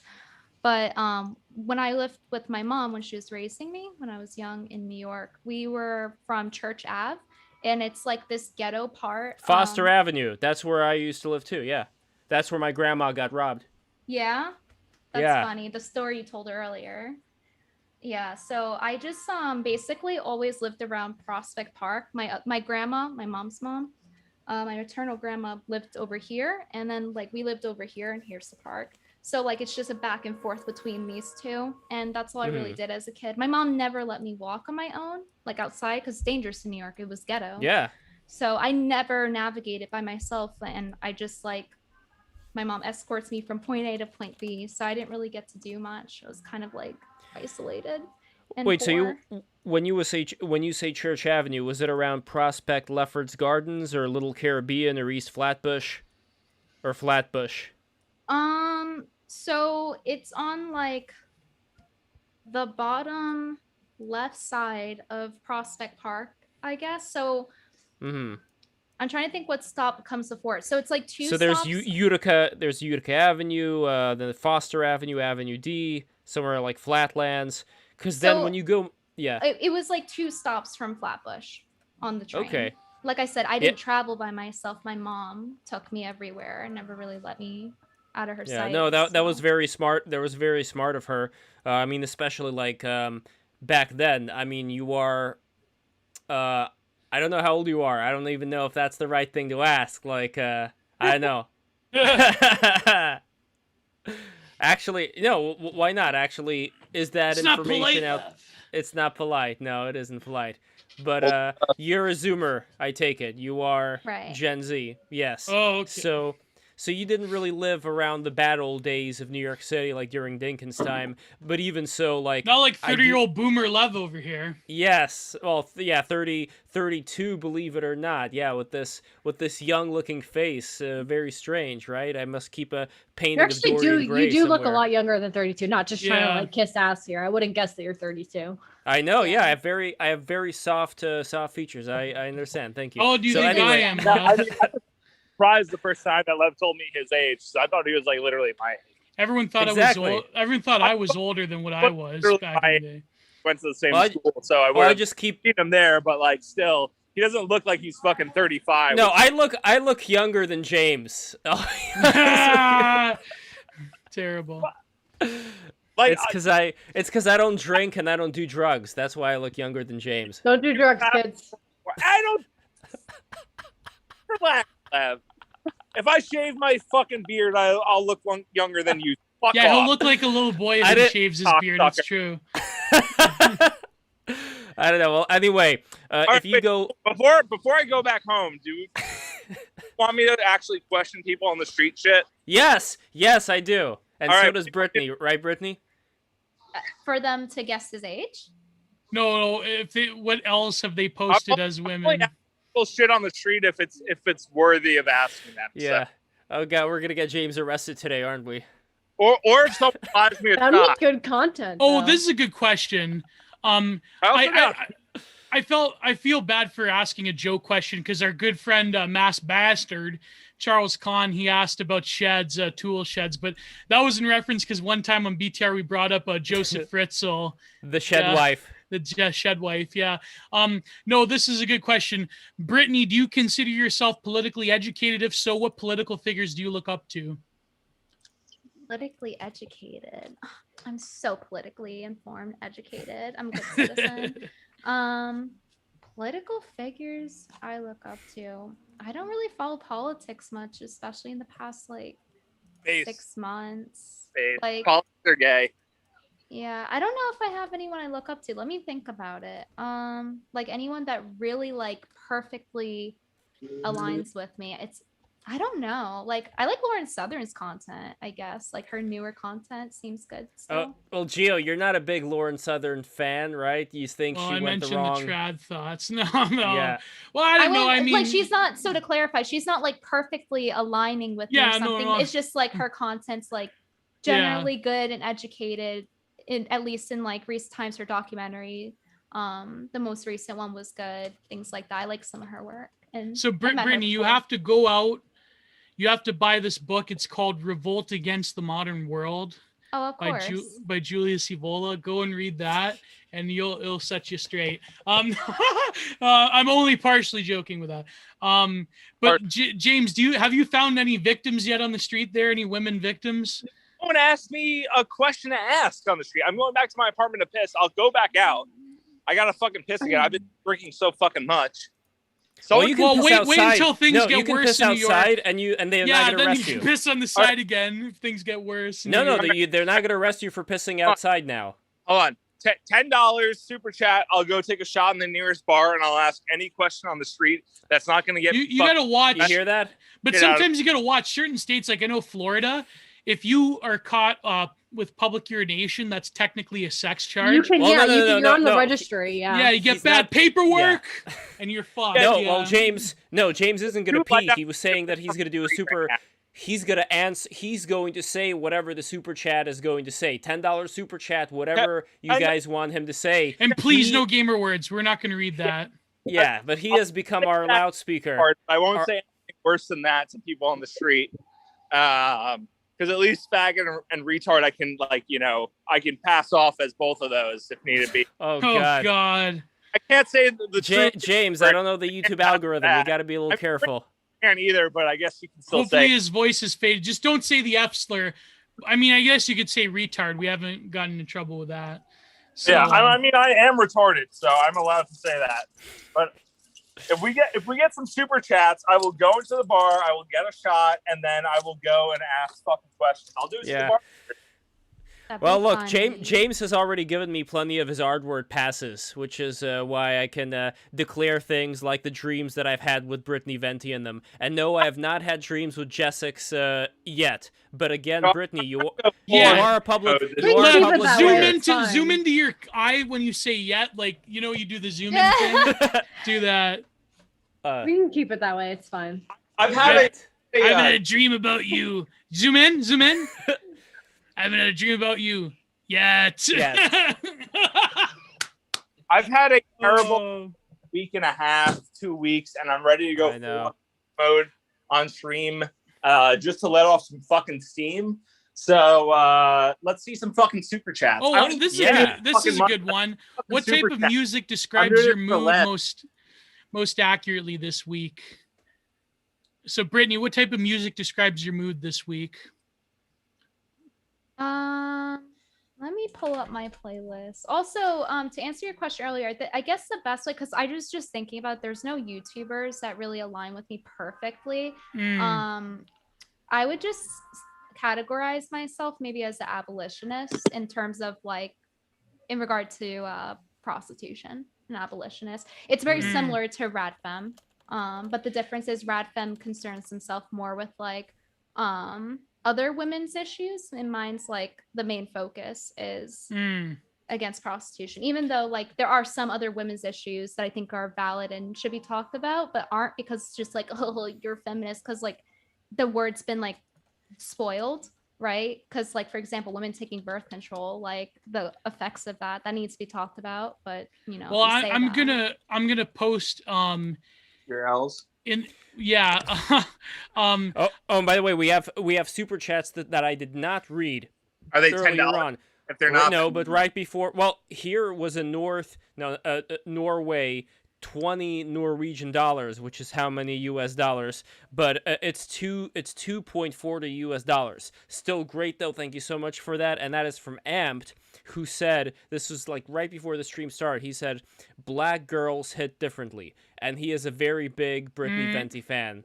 And bigger than the fan that she was using to fan herself right I now. pulled mine out to copy her. There we go. Well, in the chat, I'm going to post. So in the chat, I posted this interview that Alex Kashuta did with this writer. Her name is Louise Perry, and she talks about, I think you'll quite like her. Another one that Kashuta did is with another friend of mine who was an old school rad femme, but now she's more of like quote unquote reactionary. Mary Harrington, who I also want to get on BTR. They also talk about the porn issue, and I think you'd quite like them, Brittany. I think you'd also quite like Alex Kashuta as well. So. Oh yeah, I definitely need more people to watch. So thank you very much for giving me it. Oh, and to answer the question, it's not that I'm not trying to answer the questions. It's just that my brain. So I'm a woman, you know. There's not much in there. In my brain. And also my interview I did with Alex Kashuta, where we talk about the art world. So that's pretty good. Oh, she just recently had one with Justin Murphy. That's excellent. But of course, you know. Oh wait, but Brittany, you were gonna say. To answer the question about the mood. I would say, because I went and like looked at my playlist. I started watching Evangelion. It's my first watch through. Very, very late. As late as Jessica watching Sam Hyde Paradigm Shift. And Inuyasha. I just watched Inuyasha last year too. Yeah. Well, also as late as Geo reading Berserk. Geo, the very first manga he's ever read. I hear it's very life. good and very masculine. Oh yes. But except for that fairy twink. But anyway. Yeah, except for Paul. Yeah, and his name is Lev. Just kidding. His name is Jules. His actual name is Jules. Oh, even worse. I think the song that I've been playing nonstop is because I've been watching Evangelion, is "Fly Me to the Moon," and the version where it has all three of the girls singing it. Where it's like, I like that one because they whisper some weird. They whisper some weird stuff in that song. You remember that part? They just like whisper things. You know what I'm talking about, right? What do you mean? It's just a cute romantic song. Yes, but that part when the piano plays, all three characters start whispering something.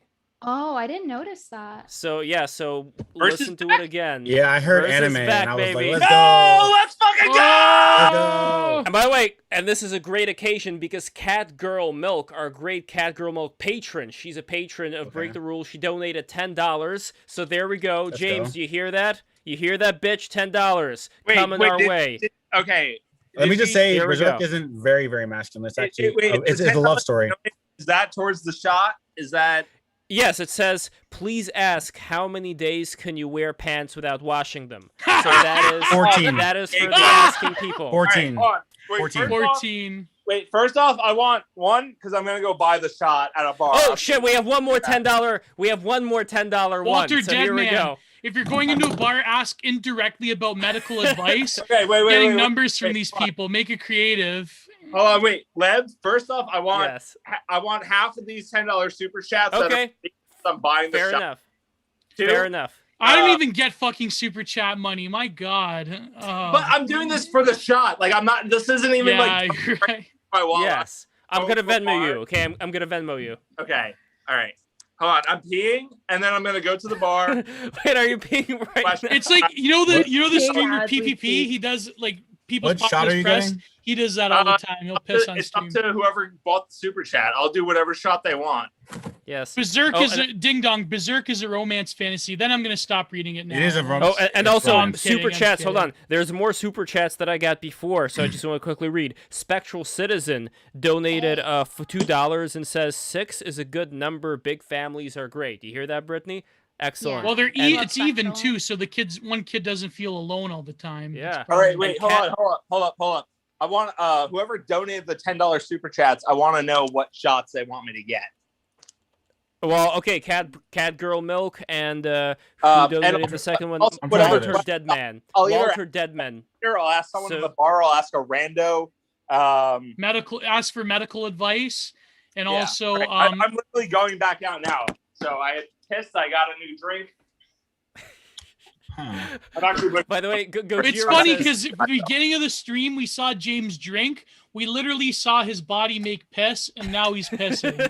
So there Yeah. you go. It's Lindy. I look at Very look at this Lindy. comment from. I'm ready look to at this go comment fucking from. full schizo mode tonight. Yes. Mhm. Well, look at this Maybe I'll- comment from maybe, Gojira. Maybe if we get Gojira $100 says. super chat, I'll go gang stalk Brittany. What I'm is just kidding, Brittany. Gojira?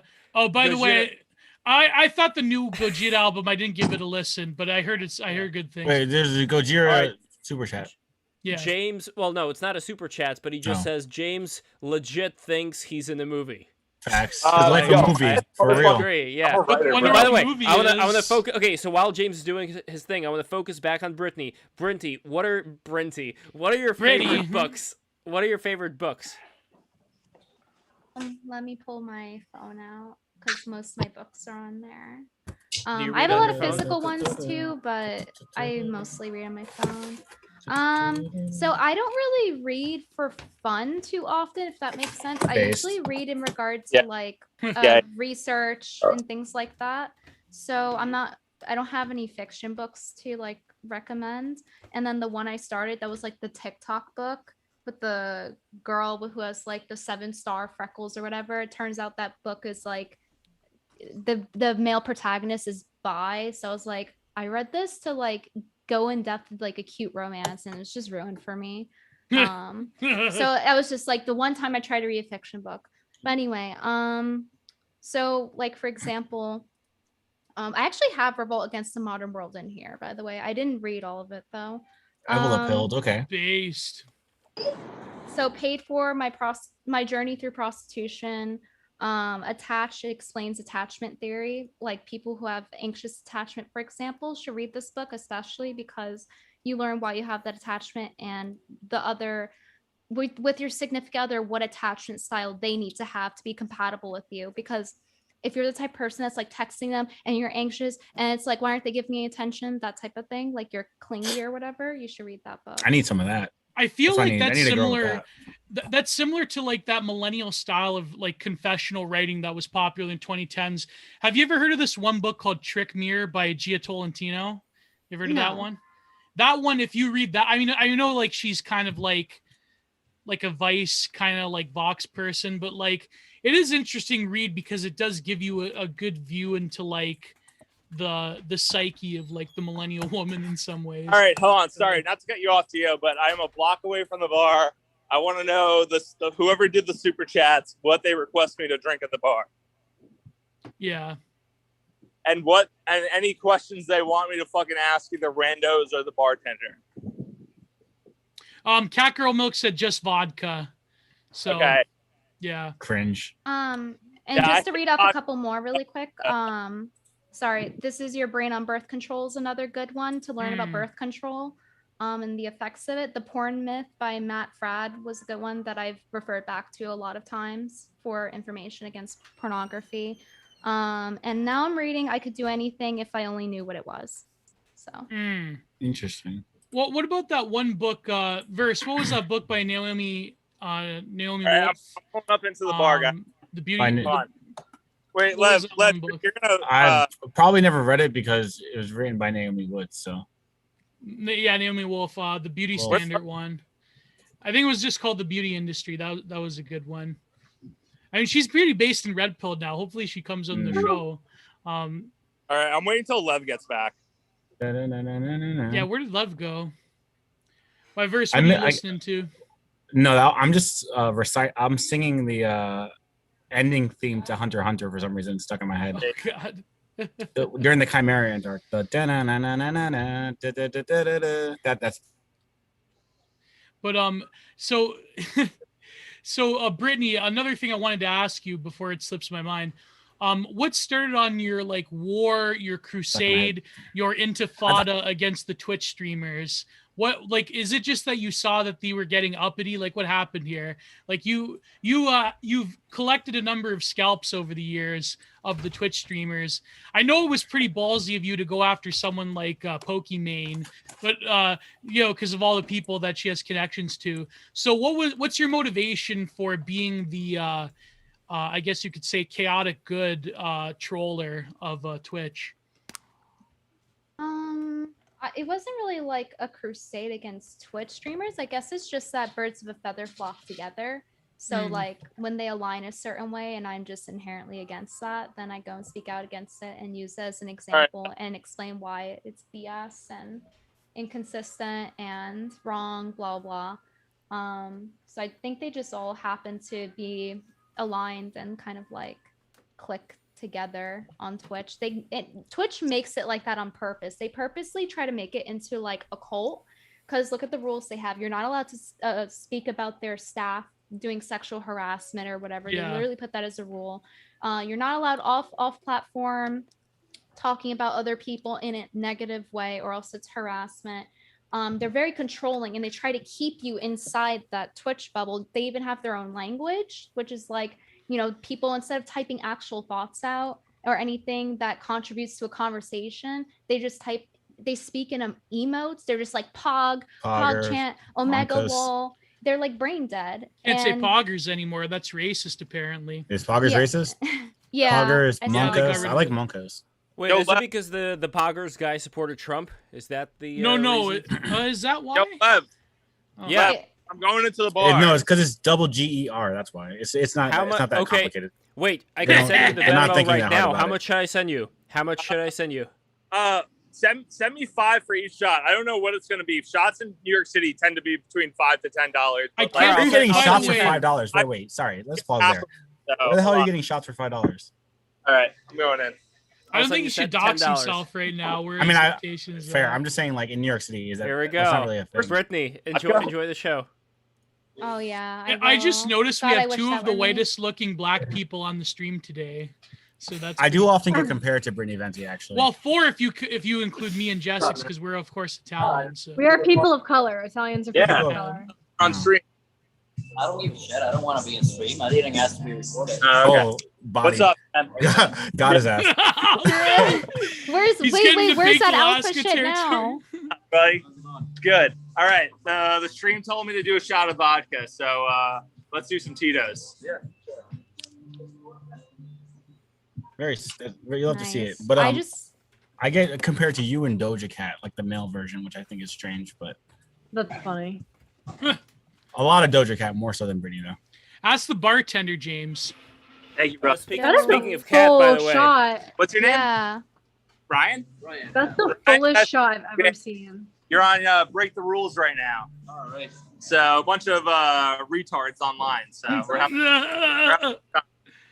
So No, you gotta Cancel. ask him how long he's worn pants for. That's one All of the right. questions. 2 All right. weeks is, I think. but all right, cheers, guys. Cheers. Yeah, Cheers. Mazel Yeah, tov. how long you can wear pants before you have to wash them? Is the yeah, men are question. different than women in this regard, of course. Well, no, have no, you I seen mean, how I have, long- I have Pants. skirts. My skirts are dry clean only, so I literally like rarely ever wash them. I just take them I off as know. soon as I get home. Have you seen how long girls wear leggings for? Come on. Oh, that's even worse then. Yeah, but it depends. We're talking so over like it. That as long as he gets out of them 3 or 4 days. Okay. Oh, wow. I Fair respect enough. that. I Fair would never do enough. that, but I respect it. Really? And what was the? You don't I'm not wash washing these it. every time. Are you joking? Are you I'm- talking of about you course- go longer? I go way longer. Yeah, Okay, I go. okay. I can go Yeah, longer. not even close to. Okay, so every the time. second super chat is if you're going into a bar, ask indirectly about medical advice while getting numbers from these people. Make it creative. What does that Okay. even mean? There's two males in the bar. Also, Oh, what man. shot do they want me to do it with?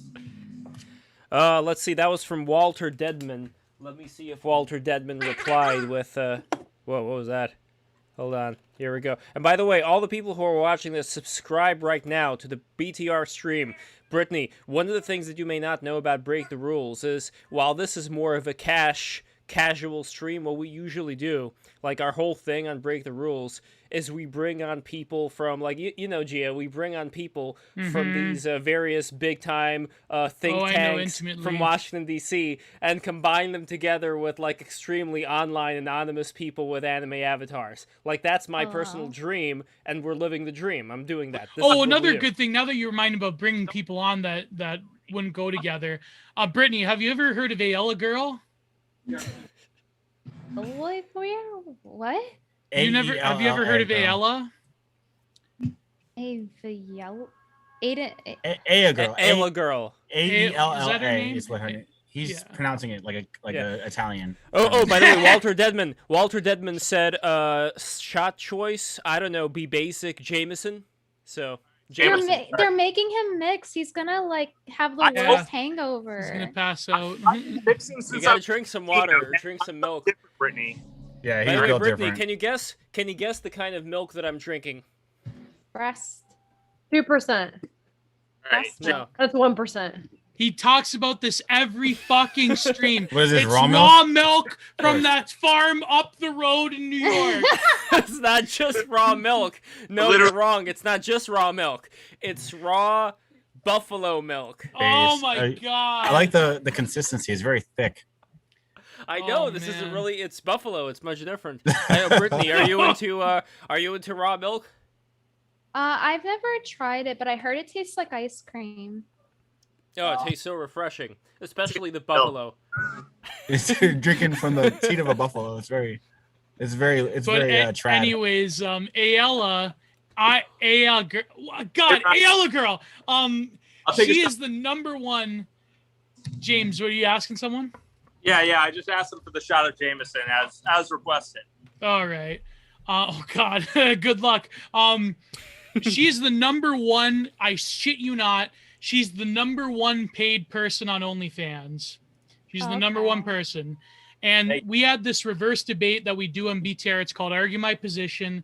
Every other Thursday. Every other Thursday. Every other Thursday, I debated her on women's rights, and it was quite an experience. And for the record, it's not that I don't believe in women's rights. I don't believe in human rights as a construct. That's the way I've gotten out of it. And my father drew her with the Geo necklace. Look at that. Oh my God. Ugh. Anyways, someone asked in the chat if you were willing to debate Ayala on the porn issue, like not a reverse debate, but like a legit debate. If you were willing to debate, she believes that porn it should be like a human right, and that she's into poly, and she's a rationalist. So she's got a lot of. I'm gonna ask for medical advice on the street. Yeah, go ahead. Ask for medical advice. This is gonna be hilarious. If we get more super chats, I'm gonna go to another bar. I'm gonna hop around. I'm gonna go to for every 2 shots. I'm gonna go to a different bar. In regard to debating, I'd have to ask my manager in regard to my schedule, but I'm always open to debating something like that. I just went on Chrissy Mayer's her Wet Spot podcast that she hosts. I went on that last week, and I had to argue with like 5 different people at once about porn. Holy crap! So, Would you do, Brittany? Would you do a reverse debate where, at least in the beginning, maybe for like the first half hour? Well, usually the first hour we have the reverse debate. Then we like switch off kayfabe, and then you get to become your true opinion. So I don't know. Okay. Yeah, I'll come back with So you would be arguing for porn, right? So that's interesting. It was Ryan, right? I don't see Ryan? Okay. why.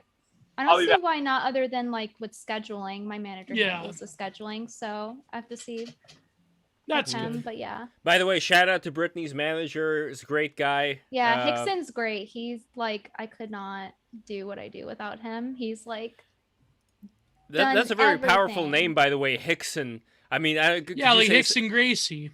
Yeah. Yeah. I mean, is he also like a fighter? Or like what kind of name is that in terms of like origin? Do you know? Hickson. I don't remember. I would have to ask him. I don't think he's I think he's in the middle of a meeting right now because he messaged me on Discord that he has a meeting and to have a good podcast. So I'd have to ask him whenever he comes back. Yeah, but that's very interesting. Just having a manager like approaching it from that way. The responsibilities that you have, you focus much more just on streaming and everything. Like the calendar is already set for you. Like it's much easier to work in that regard. And as far as things like business plans, do you have a Brittany Venti business plan where you look at this? These are our projections for like the next years. Like, do things go that deep? Oh, he does a 5-year one. So yeah, there is one for 5 years. That's great. Yeah. No, that's very important. I mean, we're growing right now. As you could see, we are a small ass fry of a podcast stream right now, but you're gonna miss of it. Things... You're gonna miss it. It's comfy. You're gonna hate it when it gets bigger. It'll be cool at first, and then you're gonna get really tired. They're gonna like suck the life out of you. And then you're gonna, because that's what YouTubers do. They always have their main channel, and then they create a second channel. Yeah. And there's a reason for that.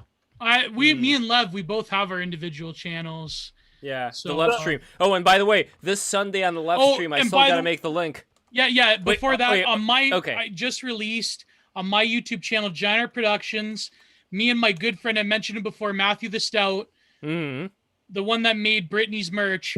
We both discussed the new statue by Sanford Biggers at Rockefeller Center, Biggers with a B, the Oracle. We'd go into all the history of the artwork at the Rockefeller Plaza. This huge monstrosity they just released. Me and him we have this podcast. It's the 5th episode. It's called Style Talks. We talk about art and aesthetics. We have a whole bunch of things. And Lev, if you could find the Style Talks where we talk about these 4 paintings from this art hoe that went viral last year, that's another good episode I feel Brittany would enjoy. We go in depth about the current trends of women-led art in the contemporary art world. And it's like these still life paintings where this woman had like, you know, her dildo next to her books and stuff like that. It became really viral, like this pink pastel millennial aesthetic bullshit. So yeah. Sorry to show, but this week on the art stream, what are we doing, Lev? Yes, so on the left stream, art stream, we have 2 very interesting guests. So first off, we have Cream of Dog joining us. The great Cream of Dog, I'm sure YOLO Swag Studios. Brittany, have you seen some of his work? I don't think so. I will send you a link in the chat for his work. He just he's just a very amazing guy, very down to earth. His comics, like Gio, do you have a favorite YOLO Swag comic of yours? My favorite was the there's so many of them, but the one was female comedians versus male comedians, and the female comedian was like, my pussy, then the male comedian goes up and like punches her in the face, and he's like, this is female comedy, this is male comedy. That was but there's been a bunch of other ones, like the one with the like gay Israeli, like it's too complicated to describe. It's hilarious. I don't know where he comes up with this stuff. I love it. I have to say though, although like men are going to be funnier more of the time because of evolutionary reasons and having to develop personality to attract women, because women are sexual sectors, although that's true, I have to say female stand-up comedians do have a reputation of being bad, but it seems that anytime when people say women aren't funny, they're always using that as a frame of reference and never talk about the other forms of comedy. So like, for example, women pretty much own TikTok. Like they are dominating TikTok. And I know some of it isn't funny, but like some of it will be funny because it's like you find it funny for a different reason. Like there'll be a girl like, I'm 30 years old with no children. I couldn't be happier. And it's like making you laugh for a different reason. But then there's women on there that actually are really funny and do funny, stupid stuff. And they pretty much are dominating and just prospering in that platform. So I think that women are funny just in other mediums of comedy. And I think people don't ever acknowledge that. It's true. But at the same time, I think TikTok has really become like, even more so than Reddit, like the particular like radical liberal hive mind that yeah, some of it, yes, but there is Yeah. stuff that's completely not it depends on what your Yeah. algorithm is, right? So like for Yeah. me, the liberal stuff isn't on my algorithm. I'm getting like the animal videos, the funny videos, the non-political stuff. And from what I see, the women are really funny on there in that regard. Because obviously the political stuff is like and you scroll by. Yeah. But my point is like they do well in other forms of comedy, like if it's a skit or something, like Yeah, stuff not that's necessarily written. stand up, but like Yeah. the other, because like my experience of TikTok is literally like through videos that get capped onto Twitter, which is usually like, you know, right-wing people in my circles that will cap these TikTok Yeah. videos of some ghoul saying some, like even today there was a TikTok video of like some woman that was like crying that she had a positive pregnancy. Oh, I saw test. that. She's like, just kidding. I I think you follow the same Catholic. Is it from a Catholic girl that tweeted it? Yeah, it was. Yes, yeah. I think you follow the same person. Yeah. I just saw it. Yeah. And my quote was the Bible passage that a particular YouTuber I won't mention used to quote a lot. God hath given them over to a reprobate mind. But yeah, it is funny. I guess they're probably, if you look hard enough, like, well, Lev, you said the BTR is going to be on TikTok soon, which I didn't agree on. You didn't ask me and Jules, but apparently we're going to be on TikTok soon. Break the rules. So I have loads of Before videos. Before we talk about TikTok, I cut in quick. One, those shots cost me fucking a total of $22. What? Man. Yeah, Jesus. dude, it was 10 for the fucking Tito's and 12 for the Jameson, and they were cash only. And so now I'm walking to the fucking TD Bank so I can get some fucking cash to pay the fucking man because I'm not gonna steal it from this dude. Two, I still have to ask the question on the street of for medical advice, so I will do that. As soon as you guys give me an opportunity to cut in and ask someone for the worst medical advice they can give me. And well, now's as good of opportunity as any. You could ask them about getting vaccinated. Okay. Someone asked if they got their vax at Walgreens or Walmart. All right, hold on. I'm gonna ask this person right over here quick. Oh God. You mind answering a question on stream quick? No? All right. Hey, do you mind answering a question on stream quick? What's the worst medical advice you can give me that you actually believe? I don't. Give me some horrible medical advice that would fuck some people up. Advice? Yeah, that would fuck people up badly. Something that you do? Yeah, but that you would recommend anyways, because you're a sicko. Nothing really comes to my mind because I'm not a sicko. All right, but like imagine you were a sicko, what would you say? Mix alcohol and pills, I guess. Here, folks, take alcohol and pills together. It's a great idea. This woman on the street, she shall not be named, but she approves of it. So, Based. Oh, that's better than any Baked Alaska stream I've ever seen. So that's. That was expecting worse, honestly. That wasn't too bad. That was she was going along with it. I mean, I know people that do that anyway, so yeah, it wasn't the worst thing it I've only ever heard. took 2 people to get someone to do something. The first person said no and go fuck myself, and then the second person it worked. So, but now I got. Wait, did he also say go fuck yourself, or did you just add that? Yeah, I know. I mean, it's New York. You live in New York. You should know the answer. Yeah. It's gonna be yes. But I gotta take fucking $30 out of the ATM right now to fucking pay. All right, I'm paying you the Can we get another super chat for these fucked up New York prices? I'll pull it up as soon as I get inside the TD Bank of this fucking receipt.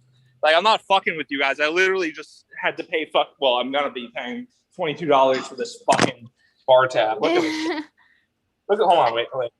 I like everyone listen to his pin code. Man, I didn't know the Break the Rules viewers were poor. It's kind of disgusting. I'm a little embarrassed to be here. Wait, you got to flip it upside down. Look at our Patreon numbers. Of course, they're poor. There we go. You poor motherfuckers! Why can't you be a neat aristocrat like me that lives off his parents, who doesn't fucking care? No, I'm kidding. Or like Super Iron Bob. Me and Lev and Jules, we all live off of our parents. Give us money. No, not true. Fuck I you. have a side gig. No, I'm have a side gig. I'm literally paying for half of this shit out of pocket so I can at least. Left side gig is charity. We all know that. He doesn't. I'm What totally. he does for you guys. Oh. I would say this need constitutes as Yeah. men posting their L's right here. Wait, by the way, Oh! Jessix and Brittany, you guys How do should you go think with me. I could afford all of these books? Jessix and Brittany, you guys should go with me to the National Arts Club. Would you like to go with me to the National Arts Club? I'll show you around. Are you gonna pay for my plane ticket? Oh, yeah, you're not okay, well, no. Brittany, do you want to go to the National Arts Club? Okay, I'm uninvited now. I see. You've had a chance to take a look at it. What do you think of it?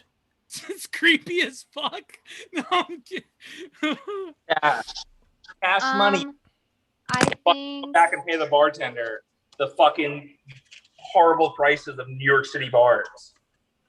You know, I've never even been to that bar before. It's a fucking shithole bar, and that's why I've never gone in before, but it was the closest one. I'm like, oh, there's no way it can be expensive. Psych! I just paid fucking $12 for a shot of Jameson. Shithole is the fuck my aesthetic. ass! Shithole Wait, is the James, aesthetic. It's James, supposed to what's look your- bad.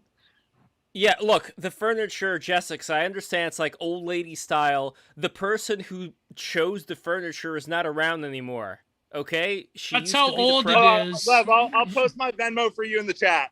Please do, yes, because I'm about to, yeah. But anyway, besides the furniture, the National Arts Club itself, like the vibe, would it be a place that Brittany Venti would want to be a part of? maybe. I mean, I don't have anything against it unless I didn't see something from the quick second that Alright. you showed the Post it in photo. the chat, Lev. I think No, it's just like, I think Sheep said that she would like to go maybe. Maybe Yeah, we could have it's like a very group nice. outing or something. I don't know. Maybe. It's a very nice club. It has a dining room and it has a very nice ceiling. Well, They well, also she, have a- What's going on here? Wait, I want to see Whoa, what whoa, they're whoa, talking whoa, about. whoa, whoa. Square Garden, he lives here, and he opens bicycles Garden next. Bringing the rodeo to Madison Square. All right, how much money is he worth? I mean, obviously he's a multimillionaire. Yeah. Because this would be a building where only multimillionaires live, right? All right. So, I mean, if we all rush him together, we can steal his billions, right? We're not here to protect the baby cow. Yeah, I'm saying if he doesn't have any money, he has no power. That's it's how it funny works. because Brittany also has videos So- about veganism, so it's like Horrifically abusive activity where people are cheering while baby calves are roped and wrestled to the ground. So can you imagine this cruelty takes place right here in New York City? It's fucked up. This is the city of sin. You're on stream right now. Say whatever you want to fuck this guy over. We're here to tell Andrew Lustgard that we're going to oh my god, what the fuck? telling his neighbors and using bagpipes. Bagpipe? Only in New York. People for rodeo, we're going to keep coming back. Do we have pipe bombs? We don't have bombs. He's gonna ruin it for this. If you put cats or dogs, how would you feel? Tell me something. Fuck this guy. Huh? Fuck this guy. And we're peaceful people. So you know what it is? Animals deserve because COVID-19, AIDS, Ebola, all is because of animal agriculture. If you believe in climate change, stop eating meat and do the right thing because no animals is not just right here. Ask him about the AIDS crisis. How would you feel? James, ask him about how Fauci We're gonna pipe bomb him. Pipe bomb. Pipe bomb. James, tell him about how Fauci ruined the AIDS crisis. Oh my god, you're gonna get the cops called. Oh god. Okay, Lev, I think we should end this. This is too much now. I don't know. Terrible. Oh god. Well, this is what happens. You Oh, just lose the you optics. lose- The animal liberation people have an optics problem now. That was awful. You lose the Bitcoin and Super chats. God damn, these shots were expensive. Fuck. you lose the Bitcoin, and all of a sudden, just all hell breaks loose. Oh Yeah, my exactly. god. Portfolio tanks, and you go Joker mode. You go fucking Joker mode, and you scream about pipe bombs outside an apartment. That was funny. I'm tired of pretending like it's not. Yeah. And by the way, this buffalo milk, the buffalo were well taken care of, so I don't have any guilt. I don't have a shred of guilt drinking this delicious buffalo Well, I don't know. milk. Is the rodeo cruel, or is it like I don't know if it's I've just been to one. I mean, it can be. I think it depends Yeah. on the rodeo. Yeah. You know what I I mean? mean, Same with riding horses- zoos, like it depends on the zoo. I know, Riding like in horses general Spain. is kind of cruel. In Spain, I know all the intellectuals were against the bullfights because that actually is cruel. because they Yeah. end up basically butchering them in the middle of like they put spears in them and everything. And so it's kind of different than like just a hog tying rodeo, like a trick show type of thing. But I don't know. I mean, I live pretty close to marine land, and I think that should be shut down. I mean, I think I don't see any reason. Like I don't see like why you could take such a creature and like put it in a tank and like cut its life expectancy by half. For example, it used to be that like people would just go out in the wild and kidnap animals, right? Yeah. But a lot of the time, especially in Florida, a lot of the animals that you see in zoos and in animal care centers, stuff like that, the orcas, they were either rescued from somebody that was collecting them or trafficking them. Yeah, or they poachers. they were found out in the wild extremely injured, and they would have died if human intervention hadn't happened. And now you can't re-release them. You can't put them back in the wild at this point. So that's like a lot of, like I said, especially in Florida. I'm not sure about other places, but especially in Florida, all of the zoos and everything around here, other than like SeaWorld, I'm not sure about SeaWorld. No, SeaWorld, they were doing some pretty like but it's sus like things. Other than that, a lot of it is like conservationist for the most part. They're not like going out and capturing, like I said, other than SeaWorld, not going out and capturing animals for the purpose of entertainment. Well, I agree with Bronze Age Pervert. I think that we should, and he said this in Bronze Age Mindset, that we should release all of the animals in New York and elsewhere in all these big cities. Just release the zoos and let them crush the hideous bugmen. And so their call of the wild will return. By the way, Brittany, have you ever heard of Bronze Age Pervert? Is he the guy that kind of looks like that one Vice reporter that people call the Slaw? No. Bronze Age Pervert, nobody. Well, I mean, some people have speculated, but there's no like confirmed face doxes. But I highly recommend reading Bronze Age Mindset. That's if you could get that. Aspiring nudist bodybuilder? Yes. Yeah. I also Brittany, I also highly recommend to read this book called The Secret History. I read it recently. It's by Donna Tartt. It's from the early 90s. It's a really great book. It has nothing to do with whatever Gio said. It's just a really nice novel. Also, read a Wittgenstein. Read Wittgenstein. That's another good philosophy. Well, first start with Aristotle. Like I would start with Aristotle and then go Lev, down have you been drinking? Is that why you're slurring your... Or is it all the milk? It's all the milk. There's a gamer division of New York. It's gamers. Let me see here. Wait. Gaming commission. Bro? Yo, the gaming commission. Yeah. Wait, is that a mask on the floor? Is that a mask on the floor? Are they? Yeah, it's like they're all polluting. The floor, it's so big. Everybody's polluting with these fucking masks everywhere. It's no good. I don't approve. Anyways, I think you're getting tired, and maybe we should end the stream now. No, we are definitely. Here's the thing. We are ending the stream as soon as I do the following. What I want to do is and it's not going to work out the way I think because I have to Photoshop it in. Basically, I am creating the stream event for the Cream of Dog YOLO Swag Studios that I'm going to have on Sunday. Oh, is that the only person you said someone else is coming on? Yes, Catherine Brodsky is back, but she recently wrote a very interesting and important article about her experience on this Facebook group for jobs when she was posting about getting a job on Fox News, like a job offer for Fox News, like for people who want to have that job offer. All of a sudden, people start calling her a Nazi and a white supremacist, and it's like, I mean, this is like old shit. Like, you all have heard about these things happening, but it's just, more people are speaking out against it. Maybe post that article in the chat then. Yes, I'm definitely going to post that. Support our friend Catherine. Yeah, she worked for Guardian, Washington Post, Playboy, Esquire, Vulture, CNN, Variety, and this one over here. Here is the quote. She says, oh man, that milk. She says, we're creating a culture where people are afraid to have potentially contentious yet important conversations or ask questions that might inadvertently offend someone and be branded a racist and ostracized or canceled. So this is her op-ed over here. I highly recommend everybody reading. And again, this is not a new thing, but more people are speaking out. You know who is speaking out, Gio. I'm not gonna say her name because it's like Voldemort with you, but you know who I'm talking about. Yeah, Barry Weiss. Barry Weiss, yes. Brittany, you should meet Barry Weiss. I mean, you guys are both in New York, right? This woman is in New York? Yeah, Barry Weiss.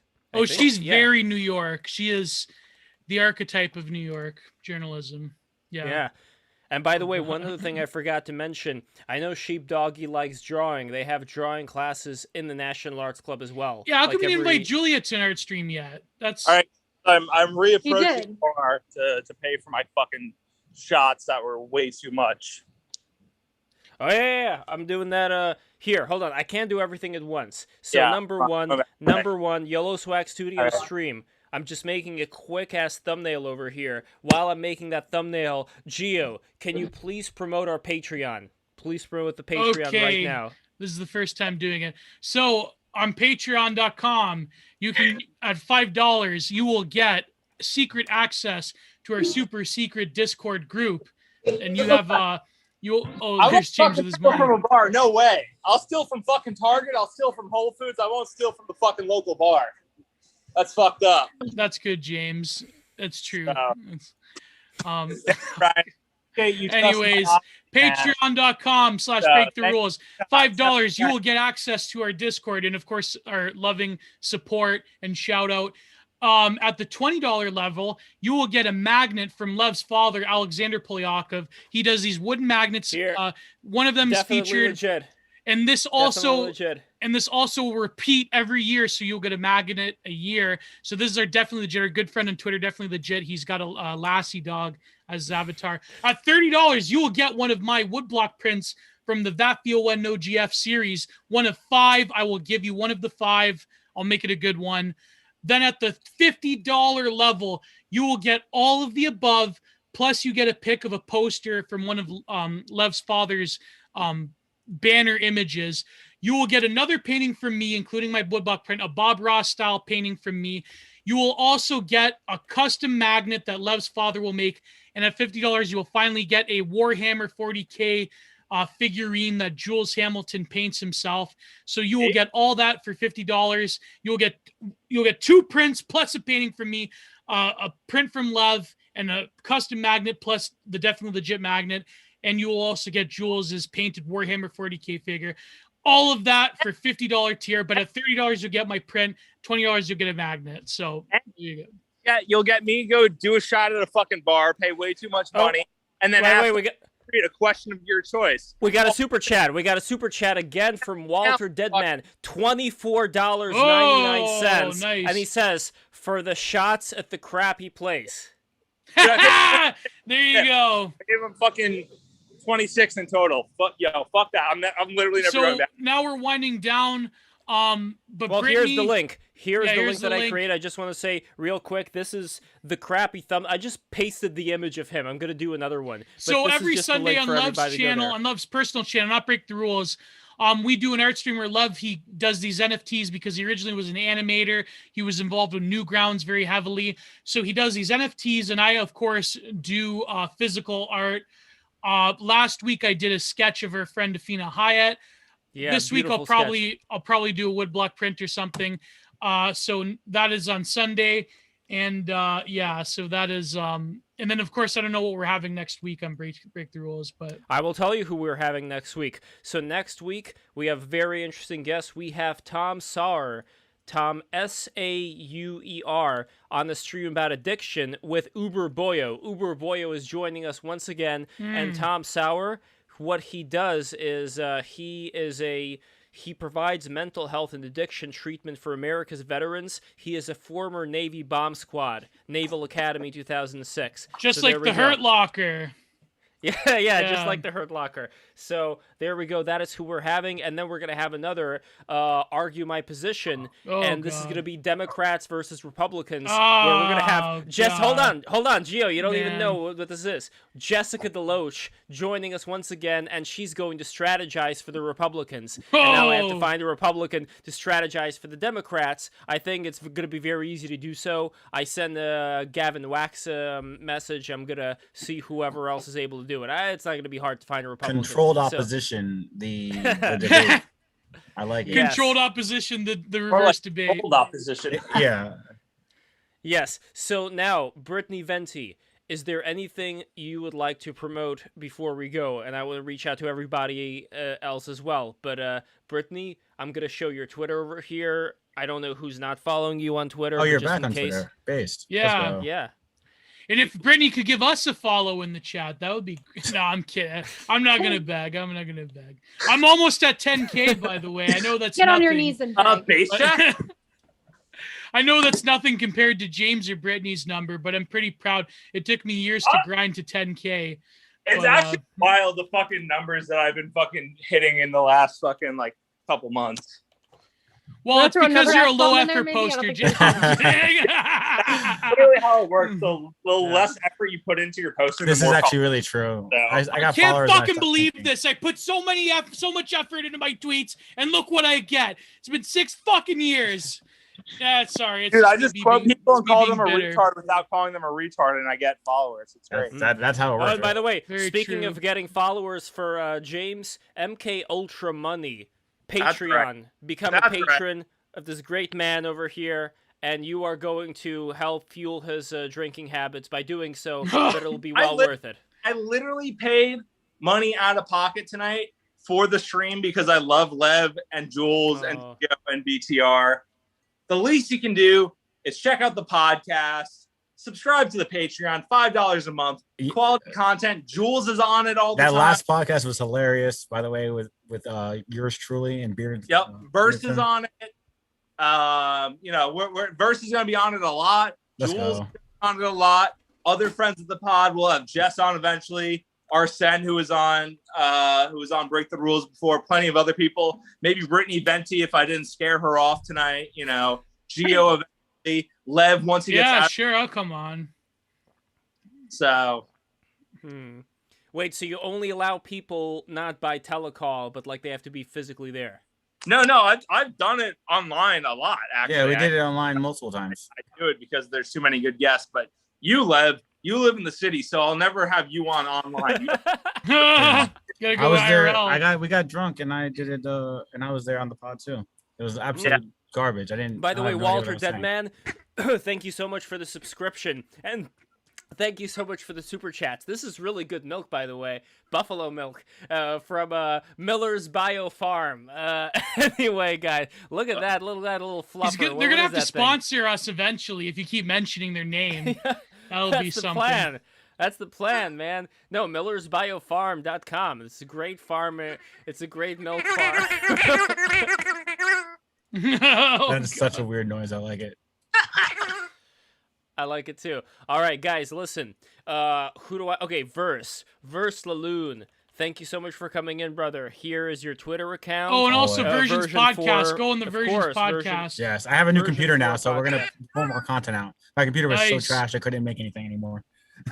Yeah, I'm gonna get a new computer soon to edit videos for my stuff. But yeah, and also I'll have a lot of more art videos. I'm trying to work on a wood engraving video now, but Wait. Speaking of videos for a second, Verse, should we do some vlogging when we're in Miami? Maybe, but also I don't know if I want that public. I don't know if I want my state public. oh god.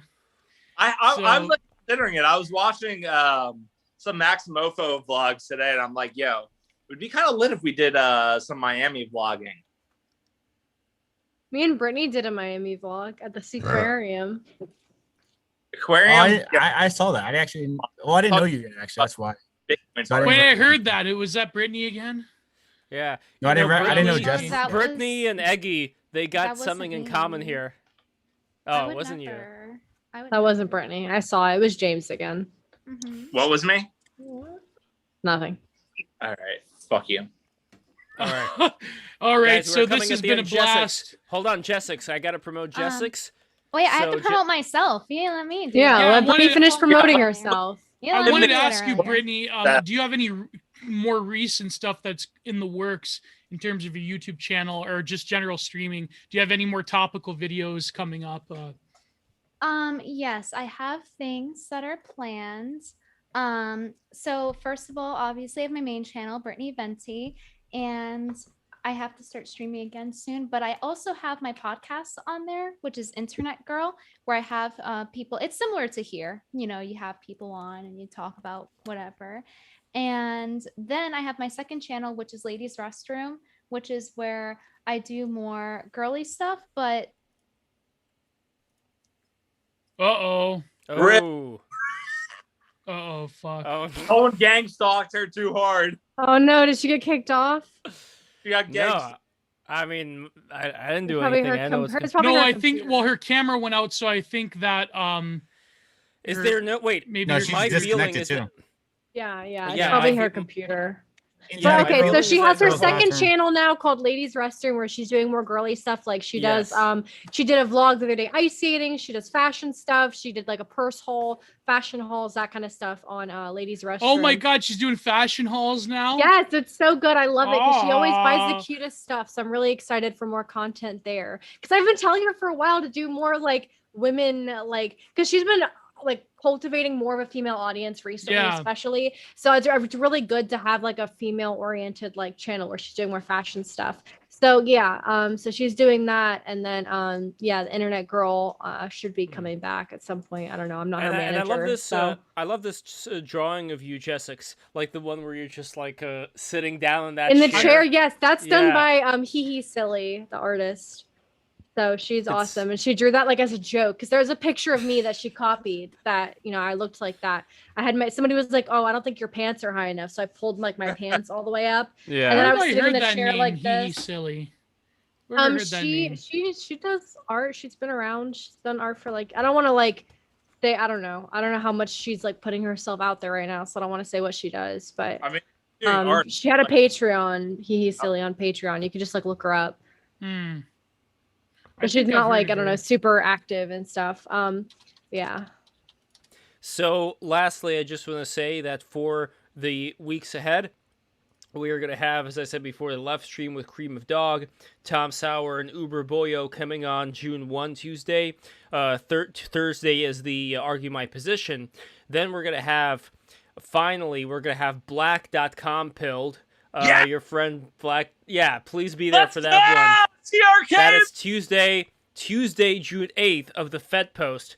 And we are going to have Jonathan Pajou coming in Thursday, June 10th. And I know, Gio, you've got a bone to pick with him. I have about several modern bones art. to pick with him, and Wait, just hold for on, that let- stream, I'm going to read the book "Icons in Time, Persons in Eternity" about how Orthodox iconography is similar to artistic modernism. So I'm going to totally grill him on modern art. So his trad Good. stuff. Wait, can we push Fed Post back?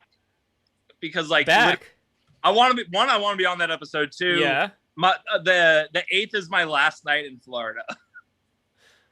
Ooh, okay, look, maybe I can switch some things around. Maybe I can switch Jonathan Pajou with Black.com. Let me but see if if I not, can do that. then I don't know. No. Get it He'll that still be Thursday. there. Jonathan will be there then on Tuesday if he can do that. So let me see what I can switch. Then Yeah. we have Sean McCarthy, June I come 15th. back Wednesday the 9th, so I can do Thursday. Okay, cool.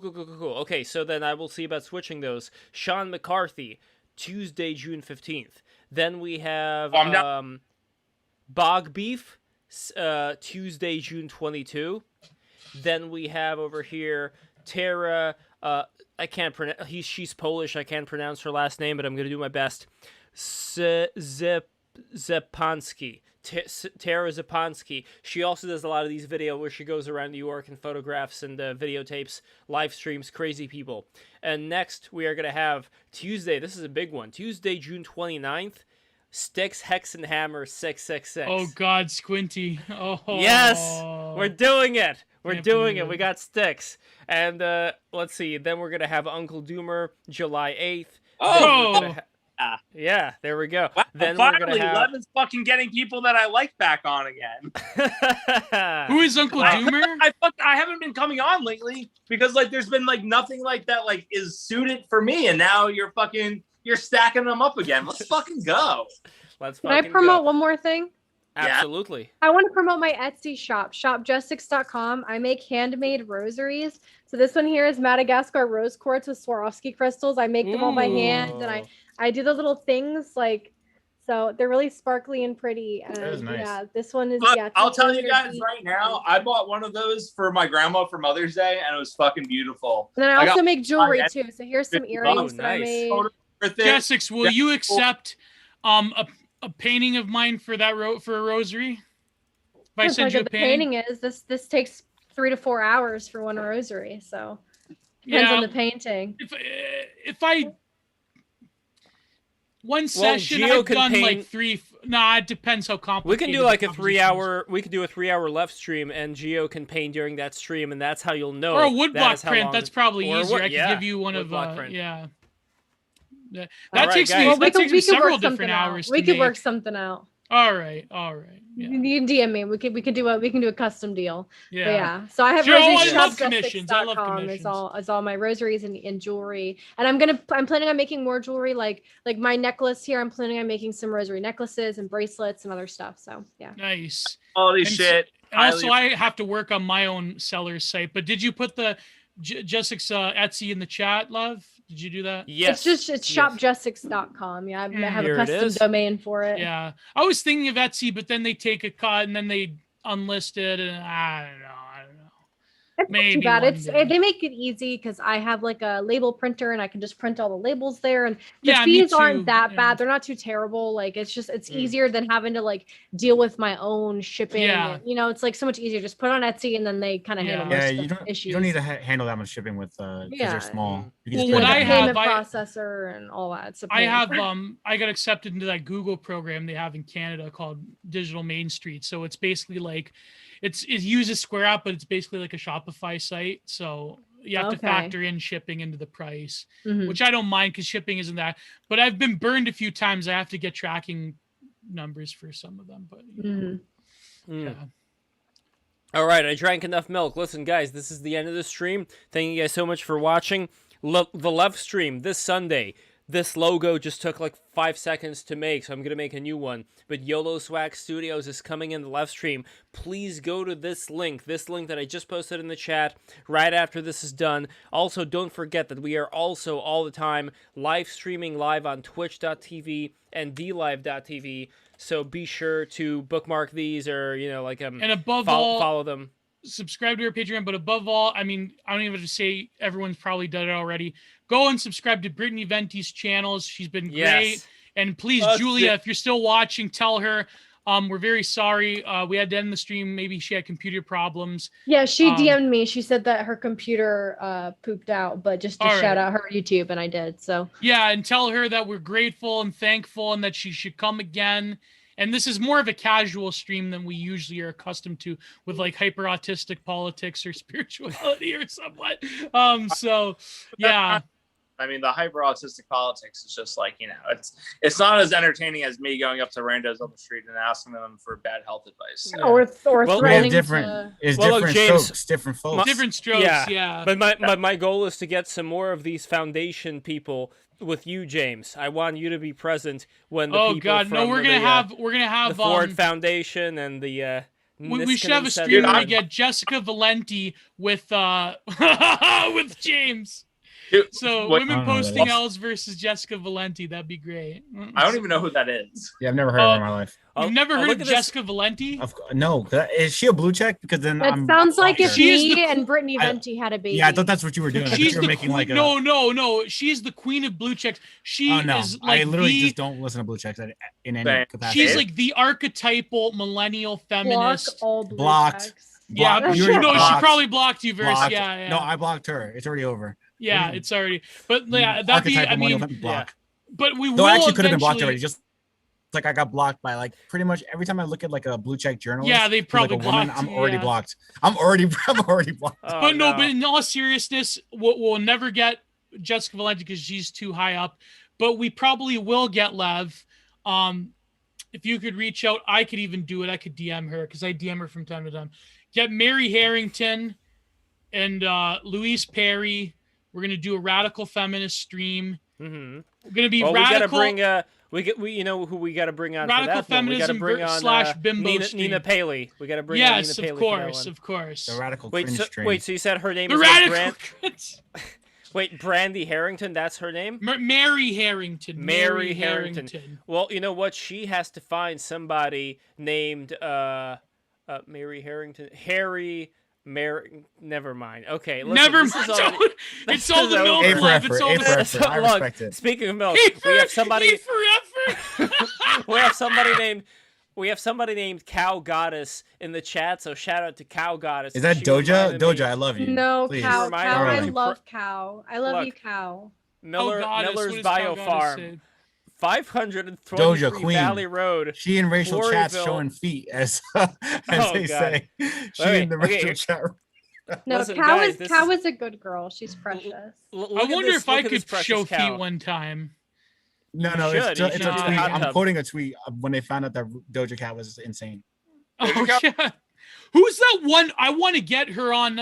Who's the rapper that's pretty woke, pretty based on Instagram? They kicked her off of Twitter. Azalea Banks. Azalea Banks. We I gotta will get literally do Azalea anything. Banks. I would do Love anything to be her. on that stream. I would do Yeah, anything. That's my favorite. you'd move time itself to be on that Same. stream. Yeah. Same. I'd cancel my wedding for it. Oh man, Lev, if you kidding. could I'm get just find kidding. a way to get Azalea Banks on, that would be. Cow Goddess says, "I love you too, Jess." Get Sunny back on again. Well, No, we will. By the way, We will eventually. Quick question for the Sunny, Cow Goddess. Sunny, you have to take in small doses. It's kind of like homeotherapy. Mithridatism. Yeah. That's by the way, Um, okay, so over here, real quickly, Miller's Biofarm, Cow Goddess. What do you think of this beautiful cow here with the hat? Look how happy this cow is wearing this hat, and this is where my milk comes from. But also, this is the original photo. This is the original photo of the cow wearing the hat that the farmer sent me. So, Cow Goddess, I just want you to take a look at this cow over here wearing the hat. And How long how ago was nice that is picture it? taken? I don't know. They sent me that cow. picture. I don't know. God, it looks like the 80s. Holy crap. I don't know why. It could be the 70s. Could be the 70s.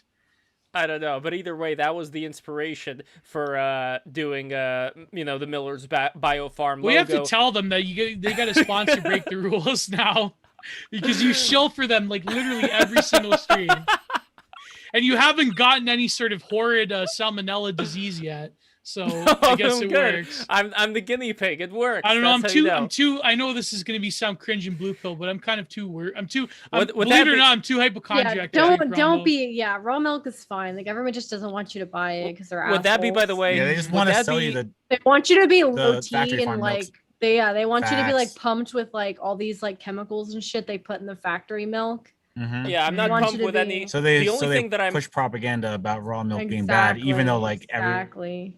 Look, one's I been know drinking I'm raw a milk skinny since, like- motherfucker, but I'm working on it. These are growing. These are growing right now because I'm doing creatine. Those I'm twig, doing- they look show. arms. I could smoke those arms. Yes. No, look, I am a skinny motherfucker. we Look in the how gun skinny show. my Let's wrists go. are over here. Let's go.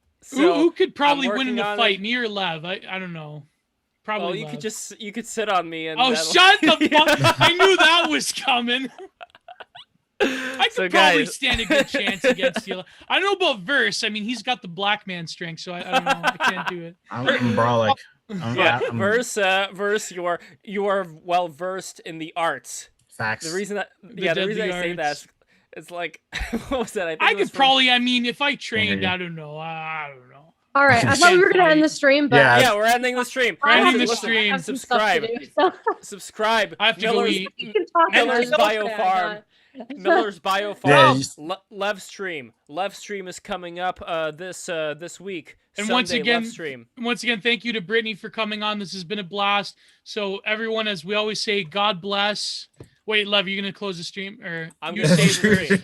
Mwah. Take care. God See ya. bless God and bless. goodbye.